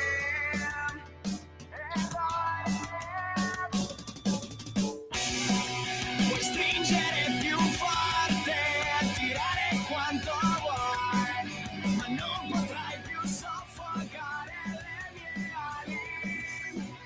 Io volerò leggero dove non sono stato mai, e mi libererò da tutti i miei fantasmi.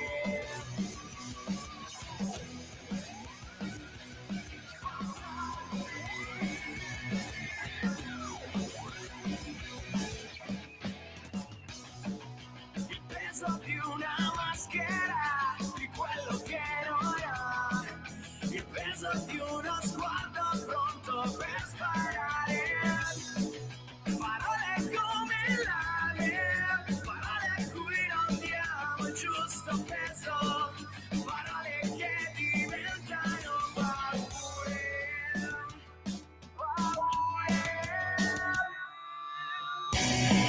Puoi stringere più forte, tirare quanto vuoi, ma non potrai più soffocare le mie ali. Io volerò leggero dove non sono stato mai, e mi libererò da tutti i miei fantasmi.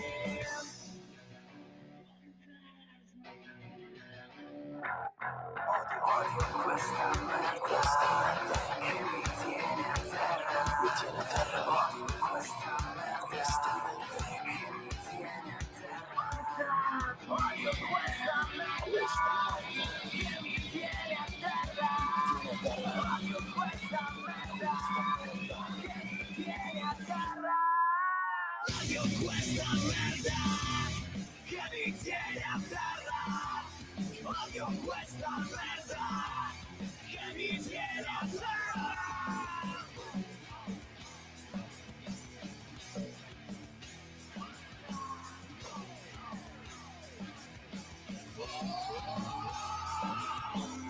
Puoi stringere più forte, tirare quanto vuoi, puoi stringere più forte, tirare quanto vuoi.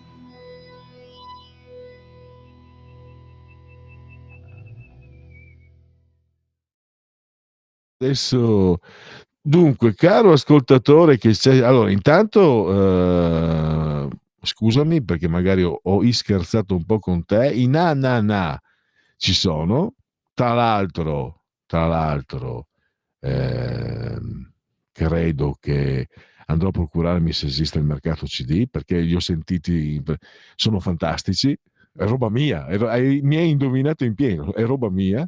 Mi dispiace che non li conoscevo, e dopo alle 13, alle 14:30 manderemo un brano dei na na na. Io non so come ti chiami, eh, però so che ti ringrazio, e quindi grazie. Ah, Sempre Luca. Ah sì, Luca, scusa, uffa. Oggi sono un po' turbato tutti i giorni. Luca da Brescia, ti ringrazio davvero. Allora, ti ho detto prima che Bud Spencer è originaria, famiglia originaria da Brescia, quindi è oggi il suo genetriaco. I Prozac più, mi dice anche, i Prozac più, il cui fondatore Gianmaria Accusani era il batterista dei Futuritmi, e quindi pensate che ero amico di questo gruppo, poi sono diventati tre allegri, i ragazzi morti, eccetera, e mi dicevano che Gianmaria era il più giovane di loro, gli altri erano la mia età, il più giovane, 4-5 anni, che era il più bravo di tutti. Difatti poi anni dopo, con i Prozac più, è stato, mi sembra, il gruppo italiano negli anni 90 è stato il gruppo italiano con maggior acida. E grazie comunque Luca, i nananà me li segno, ma sul serio. Poi questo è un messaggio politico. Bersani, Stefania Craxi dice che in Emilia Romagna la sinistra è come le mafie, invoca il 118 per Stefania Craxi che ha paragonato la sinistra. Ha detto la verità, Bersani è un povero i puntini con il paraocchi, scrive Ambrogio. Io sono d'accordo con Stefania Craxi e quindi sono d'accordo con Ambrogio. Chiudete il microfono, si sente parlare. Grazie per la segnalazione. È colpa mia perché non avevo 10.000 fan in delirio al forum di Assago certificano i Finlay tra le più band più prestigiose. Ecco, tu non so come ti chiami, grazie, perché comunque anche questi sono molto interessanti, li abbiamo mandati in onda e a me sono piaciuti. Poi non è che piacciono a me, allora automaticamente valgono, però ti ringrazio perché è bello, mi piace questo scambio reciproco con gli ascoltatori che sopperiscono alle mie mancanze. Io spero di fargli compagnia con le cose che vengono fuori dal mio orto, insomma. Andiamo velocemente perché c'erano ancora da darvi conto dei sondaggetti, degli rilevamenti demoscopici, altro che sondaggetti.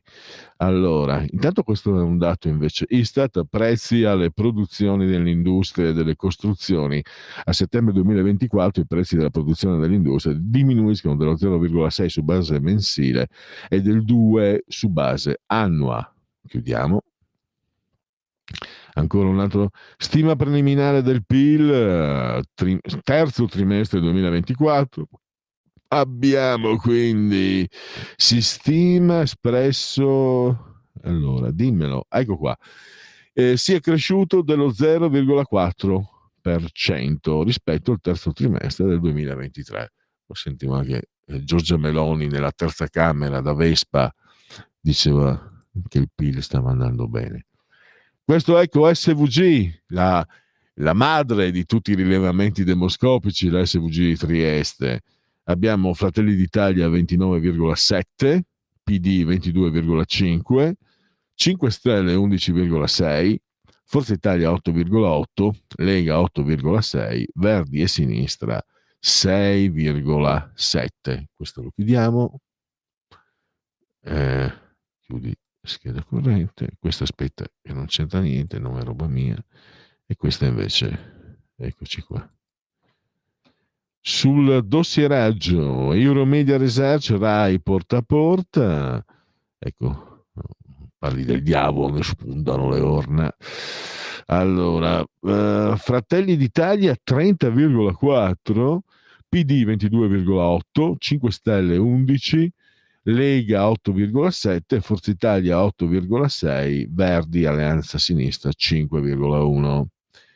Allora, lei crede che il dossieraggio sia un'attività molto diffusa, 67,1, poco diffusa, 15,7, non sa, 17,2.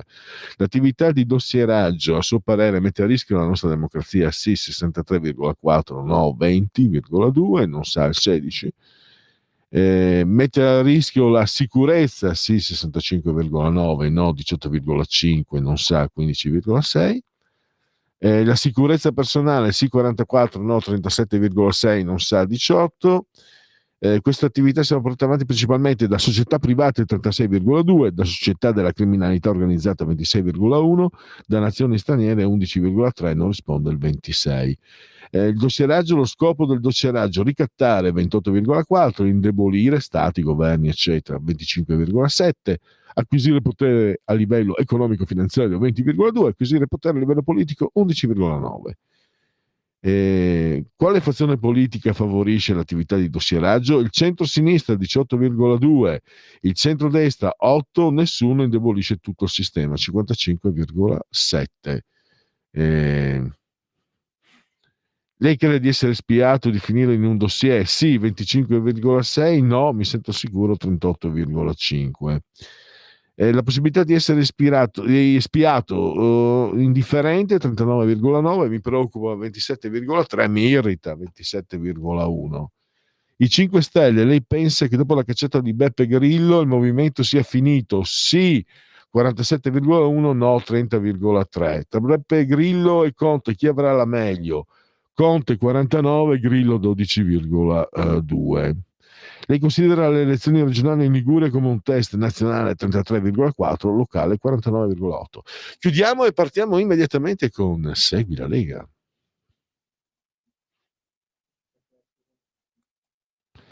Arriva. Segui la Eccoci Lega qua. è una trasmissione realizzata in convenzione con La Lega per Salvini Premier. Ecco, Segui la Lega precipitevolissimevolmente perché come al solito mi sono dilungato.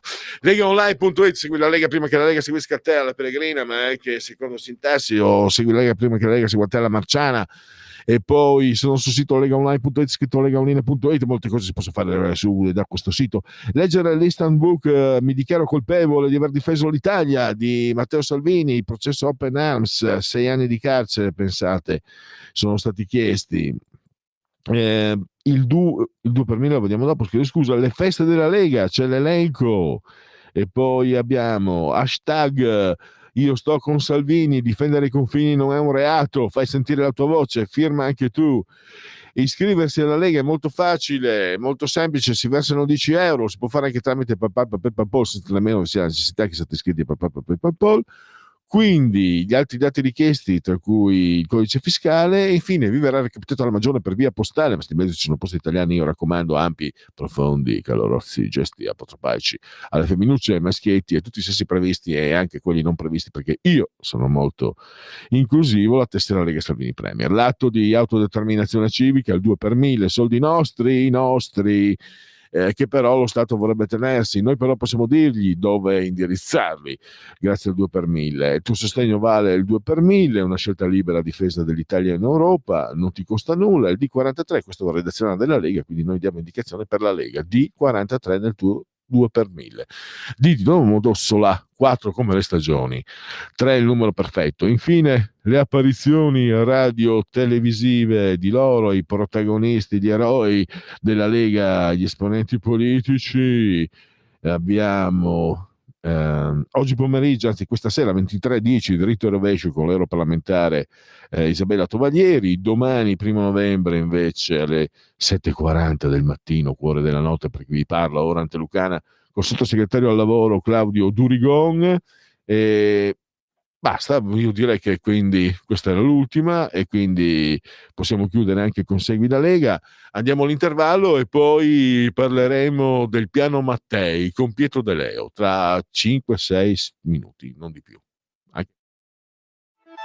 Stai ascoltando Radio Libertà, la tua voce libera, senza filtri né censure, la tua radio. Stai ascoltando Radio Libertà, la tua voce libera, senza filtri né censura. La tua radio.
Eccoci allora, Radio Libertà, oltre la pagina, con Pietro De Leo, di Libero, del Tempo. Piano Mattei avanti tutta, ho intitolato la descrizione sulla pagina Facebook di questo argomento e di questa intervista. Intanto bentornato e grazie a Pietro che, nonostante gli impegni, come sempre è disponibile verso gli ascoltatori di Radio Libertà. Ciao e grazie, bentornato ai nostri microfoni. Grazie, buon pomeriggio a voi. Pietro, allora, terza visita in un anno, quarta complessiva a Tripoli, in Libia, di Giorgia Meloni. In base alla mia esperienza è la prova poi che comunque questo governo in politica estera sta facendo sul serio, perché c'è una continuità. Se vuoi capire se uno sta facendo sul serio è la continuità, perché se uno fa una cosa e poi la torna, poi la prosegue, poi la prosegue, poi la prosegue, vuol dire serietà. E questo mi sembra che sia la stella polare in politica estera di Giorgia Meloni. A te la parola, perché sono state, naturalmente si è parlato di economia, ma poi anche di flussi energetici, ma anche di flussi migratori, quindi un tema che davvero ci riguarda molto da vicino. Sì, hai centrato la cosa, perché c'è la continuità con cui uno porta avanti un percorso, ma poi c'è anche la concretezza, che è anche l'altro parametro. In questo caso, l'altro ieri è stato riavviato il Business Forum italo-libico, ma non è stato solo un fatto di forma o un evento, perché contestualmente sono stati firmati 8 accordi bilaterali tra Italia e Libia su varie materie, come ad esempio la scienza, le nuove tecnologie, la cooperazione di sviluppo. Quindi c'è una sostanza, c'è molta sostanza.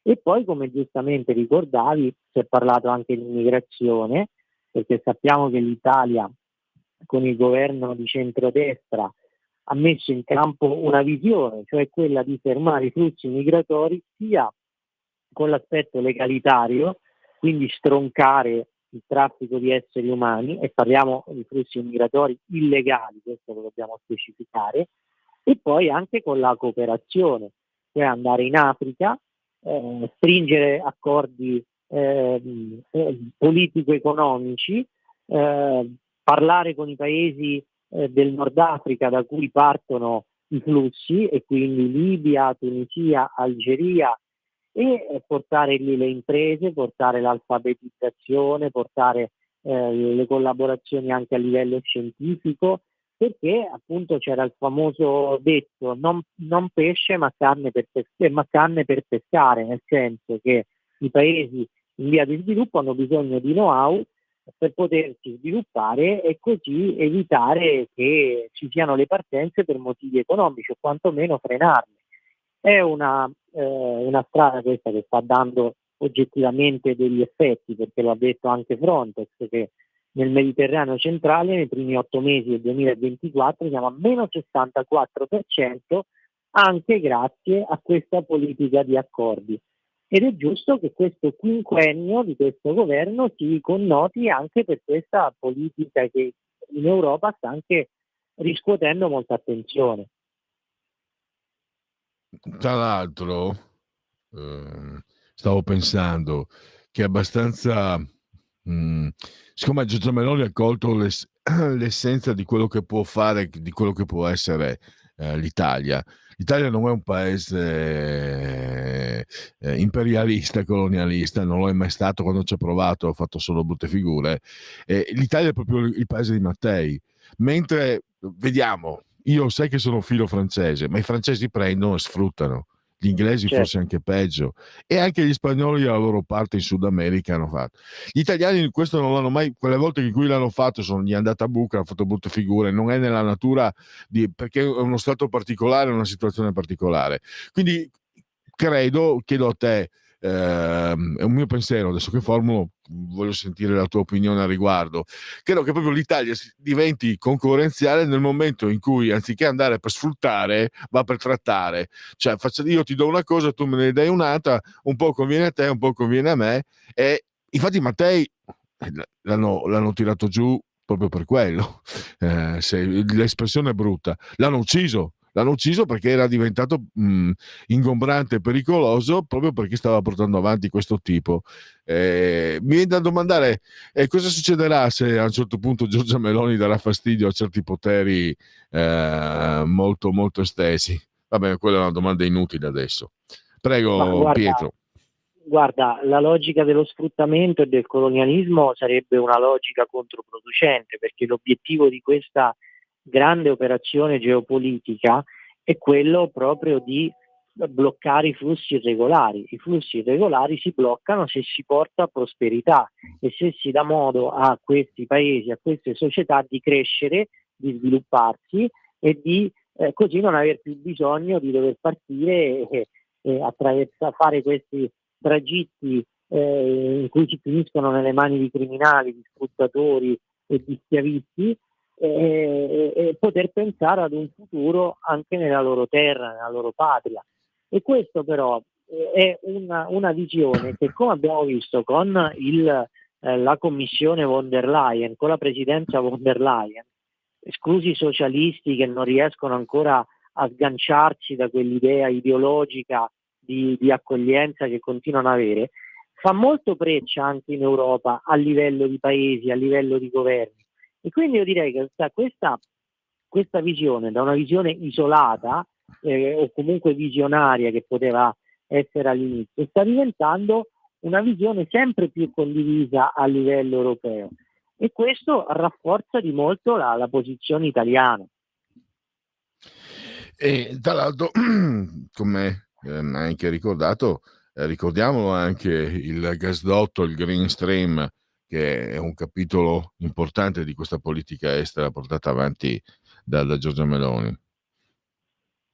Sì, certo, perché la parte energetica ci apre peraltro all'altro capitolo, cioè il ridisegno delle forniture. Il ridisegno delle forniture per l'Europa oggi, fino a 2 anni fa, quando è scoppiata la guerra in Ucraina, era molto spostato verso nord, no? Perché si basava sulle forniture russe, e quindi c'era il playmaker di tutto questo, era la Germania, con il gasdotto Nord Stream, che fu la grande sconfitta la grande scommessa, poi tramutata in una sconfitta postuma di Angela Merkel. Oggi, con il ridisegno delle forniture, l'asse si sta spostando verso sud, cioè verso il Mediterraneo. L'Italia può essere un hub energetico molto importante di snodo per tutta l'Europa, e quindi anche il gasdotto che ci collega al Nord Africa è un punto importante che aumenta di molto le quote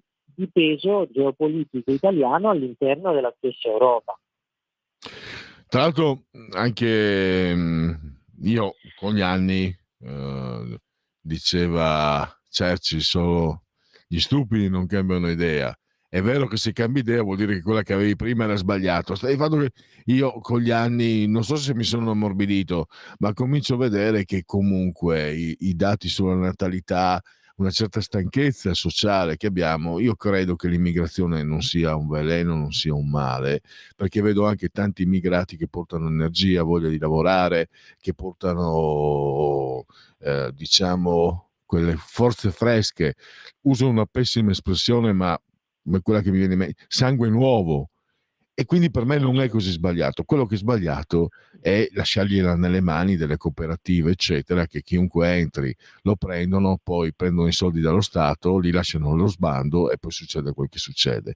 Mentre quello che sta facendo Meloni, che infatti ha ricordato il decreto flussi, 450.000 ingressi in 3 anni, ecco che l'immigrazione può rovesciarsi, invece di essere un problema può diventare una risorsa nel momento in cui questi flussi vengono governati, in cui si può anche scegliere chi entra e chi no, in cui si può anche fare formazione. Io lo ricordo sempre, nella legge Bossi-Fini era stato introdotto proprio con la collaborazione delle ambasciate la possibilità di creare dei corsi di lavoro nei paesi di partenza, in modo che venissero persone innanzitutto che avessero voglia di lavorare, come ne vengono tante, perché alla fine io ti dico, per onestà, non so se sono diventato un mollaccione, ma io vedo tanti sudamericani, arabi, Europa dell'Est, eccetera. Io ne vedo tanti che lavorano, cioè nelle strade, in giro, che si danno da fare, che mi sembrano tutti brave persone, che mandano i figli a scuola, che non mi sembrano diversi da quelli che eravamo noi immigrati del Triveneto o immigrati del Sud. E quindi non la vedo più come qualche anno fa avevo una rubrica che si chiamava Mai più senza, abbastanza critiche con l'immigrazione, però è anche altrettanto, non cambio idea sul fatto che se non c'è un'idea di governo di questo flusso, di questo fenomeno, è lo sbando che abbiamo visto. Infatti uno dei motivi per cui la sinistra, penso, no, da tanti anni perde le elezioni è proprio quello di essersi rifiutata di dare una regolamentazione razionale e logica a questo fenomeno. E questa è una buona notizia, anche questa è una buona notizia secondo me. Guarda, sull'immigrazione, allora, è un fenomeno molto molto complesso e difficile. E sicuramente l'obiettivo, secondo me, che come italiani dobbiamo sempre avere di fronte è ridurre l'emigrazione, cioè gli italiani che partono, vanno all'estero e trovano perché qui non trovano opportunità, e questo è un fenomeno che ha portato via un punto di PIL, l'emigrazione vale circa un punto di PIL perduto, e poi anche dal punto di vista demografico ha il suo riflesso. Per quanto riguarda l'immigrazione, sicuramente l'immigrazione di chi viene a lavorare rispetta i nostri modi di vita, le nostre leggi e la nostra Costituzione, anche il modo in cui ci rapportiamo gli uni gli altri. È sicuramente l'immigrazione, la sola immigrazione auspicabile. C'è però, è però un dato che va oltre la semplice questione legale, perché c'è anche un dato culturale, cioè il nostro obiettivo deve essere duplice: che chi arriva lavori sicuramente, chi arriva però non deve neanche creare dei ghetti, nel senso che dobbiamo avere una comunità, una società in cui anche le diversità si ritrovino, ma in cui senz'altro non si creino dei ghetti conflittuali. Purtroppo è un fatto che in Europa è molto frequente, cioè avere le cosiddette no-go zones, cioè quartieri in cui vige la legge islamica, quartieri che sono delle piccole isole all'interno delle città. Ecco, questo è un tema molto importante che va oltre l'immigrazione regolare o no, perché tu potresti avere un immigrato regolare che lavora, fa il suo, porta i figli a scuola, ma pratica una religione in un modo tale che non riconosce le autorità dello Stato, non riconosce i nostri modi di vita, e quindi lì si creano grandi problemi a livello sociale. Ecco, c'è questa duplice sfida a cui l'immigrazione ci chiama senz'altro e che dobbiamo saper ben accettare, perché spesso anche l'ottica dell'Europa è spesso orientata soltanto sulla formalità normativa, dimenticando un po' quelli che sono gli aspetti culturali. Invece gli aspetti culturali sono molto importanti, perché attorno di essi c'è la possibilità di mantenere una società libera, democratica e pluralista come è la società italiana e come sono le altre società europee. Beh, sì, questo è incontrovertibile, devo dire. Io forse avevo dato un'immagine un po' magari troppo idilliaca, problemi di convivenza, certo, ma poi i numeri sono, è chiaro che oltre un certo numero, una volta, tanti anni fa, un collega militante più giovane di me, leghista, gli disse: ma vedi Pelle, anche se arrivassero 10 milioni di danesi creerebbero dei problemi. Proprio. Siccome a lui piacevano tantissimo le ragazze, beh, a te un po' meglio che agli altri, gli dissi, che poi per carità a chi non piacciono le belle ragazze. Sì, c'è anche la questione dei numeri e poi appunto la questione islamica che porta all'isolazionismo è quella che abbiamo di più davanti agli occhi, ma è anche vero che se non ci sono degli equilibri, qualsiasi cultura addirittura può rischiare di portare delle problematiche. Quella islamica purtroppo ma vediamo tanti esempi che non funzionano. Allora Pietro, io direi che possiamo lasciarti ai tuoi impegni, perché so che hai parecchio anche interviste eccetera, quindi ti lascio. Ricordo sempre Libero e Il Tempo, i giornali dove ti leggiamo sempre, e a risentirci a presto. Grazie ancora a Pietro De Leo. Buon proseguimento, grazie a voi. Allora usciamo da questo e andiamo a vedere gli aggiornamenti. Vediamo se ci sono dei post. Se volete telefonare 0292947222, se volete intervenire è a vostra disposizione. E poi abbiamo, ecco qua, 10 minuti. No, questo l'avevamo già visto. Allora abbiamo soccorsi senza sosta a Valencia, il bilancio sale a 105 morti, nuova allerta meteo, ci sono ancora vittime nei veicoli. Se metti pure in condivisione. No, mi sa che anche oggi Lorenzo, il miau, facciamo miau un'altra volta, perché parlavo con Lorenzo, facevo delle chiacchiere, i vecchi parlano troppo sempre, io più degli altri. Dicevo che è impressionante perché è una zona di guerra senza che ci sia la guerra. Le immagini sulla striscia di Gaza, o ancora peggio quelle del 7 ottobre, che sono impressionanti, fanno paura, ma lì c'è il nemico. Sai che devi nasconderti, sai che devi difenderti, ma qui cosa fai? Tu sai che la tragedia è dietro l'angolo, chi non ha perso un amico, un parente per un incidente d'auto, è una cosa terribile, ma fai i conti tu con la tragedia e con l'imprevisto. Qui hai un imprevisto che coinvolge tutto quello che ti circonda, diceva Lorenzo. Tu, se hai la fortuna anche di essertela cavata, vai fuori e le vedete anche voi queste foto. Io sono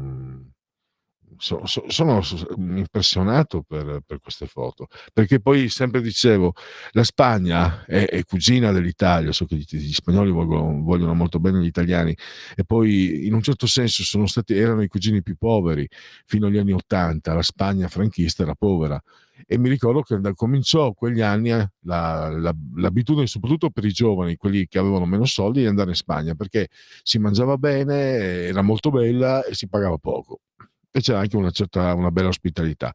Ma poi con gli anni è diventata un po', ha visto quello che ha avuto l'Italia nel boom degli anni 60, quindi un paese moderno, ricco, e queste immagini fanno ancora più impressione. È chiaro, è brutto, no, sapere che se vengono dalla Thailandia ti senti magari meno coinvolto, è orribile perché sono esseri umani, come fai? Però umanamente hai più o meno consuetudine con certe immagini, questi i valenziani è come se Valencia fosse una regione nostra, insomma, mi viene da dire. Vabbè. La Spagna travolta dalla Dana, 105 morti a Valencia, corpi nelle auto e nei garage, allerta a Castellón e a Tarragona, state a casa. Che cos'è il Dana? La Dana è il fenomeno della goccia fredda che ha colpito in Spagna, e qual è il rischio per l'Italia. Razzi dal Libano, sto leggendo il Corriere.it, ma 5 morti nel nord di Israele, Hamas respingiamo proposta di tregua breve a Gaza. Il volo più lungo di un missile di Kim, ecco perché il leader nordcoreano ha fretta di farsi notare. Folla a Giaveno per l'addio a Matilde Lorenzi, morta sugli sci, la sorella, mi manca l'aria, buona discesa libera. Nuoro, auto precipita in scarpata, morti 4 ragazzi. Tornavano dal lavoro. No, lasciamo per altri tempi. Umbria, la governatrice Tesei. Ah beh, siete pareva. E non manca mai la governatrice Tesei sotto indagine per fondi all'azienda dove lavora il figlio.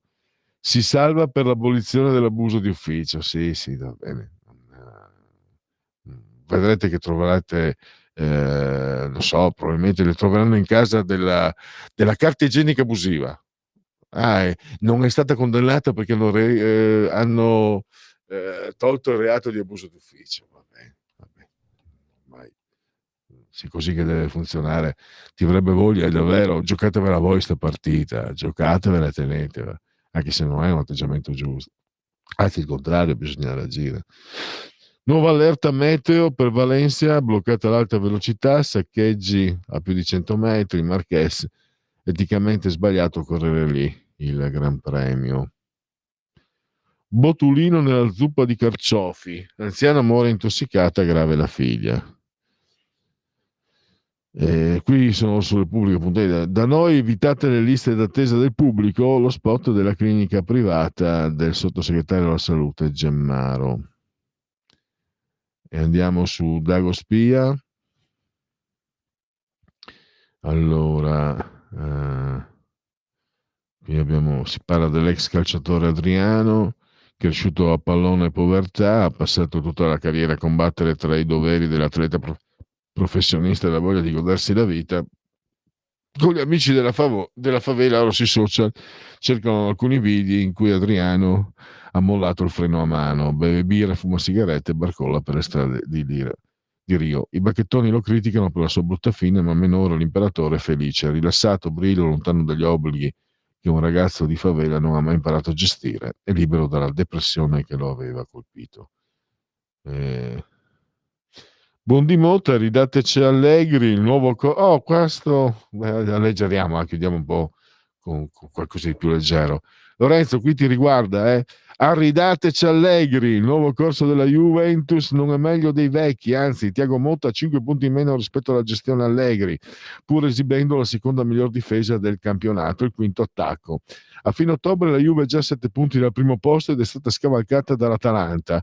Vlahovic una palla al piede, Danilo è patetico e il resto farfuglia football. PS d'Acciughina, un mercato da 166 milioni non è stato fatto. Tanto se stasera dovessero vincere Lazio e Fiorentina, la Juventus finisce quinta o sesta, anche sesta, quindi fuori dalla zona Champions. Settima, ancora peggio. Sottrarre l'infanzia e l'educazione corruttrice dei preti, parola di Enrico Berlinguer addirittura. E poi qua il compleanno di Marco Van Basten, che compie 60 anni, il cigno di Utrecht. La sua carriera si è interrotta troppo presto. Paolo Maldini, il giocatore tecnicamente più forte che abbia mai incontrato. Adriano Galliani disse: il calcio perde il suo Leonardo da Vinci. Dolcetto Scherzetto, il maestro del brivido Dario Argento, rivendica: ha scoperto Halloween e l'ha portato in Italia, e ricorda il primo incontro anni fa in America con le zucche e i ragazzi mascherati. L'esibizione della sindrome da Calimero, lamentazione e vittimismo, mi fa mulinare le pale eoliche, dice Antonello Piroso su La Verità. Fare pulce Vinicius Junior e gli altri atleti di colore che tirano in ballo il razzismo quando fanno flop o vengono contestati. Quindi chiudiamo col calcio.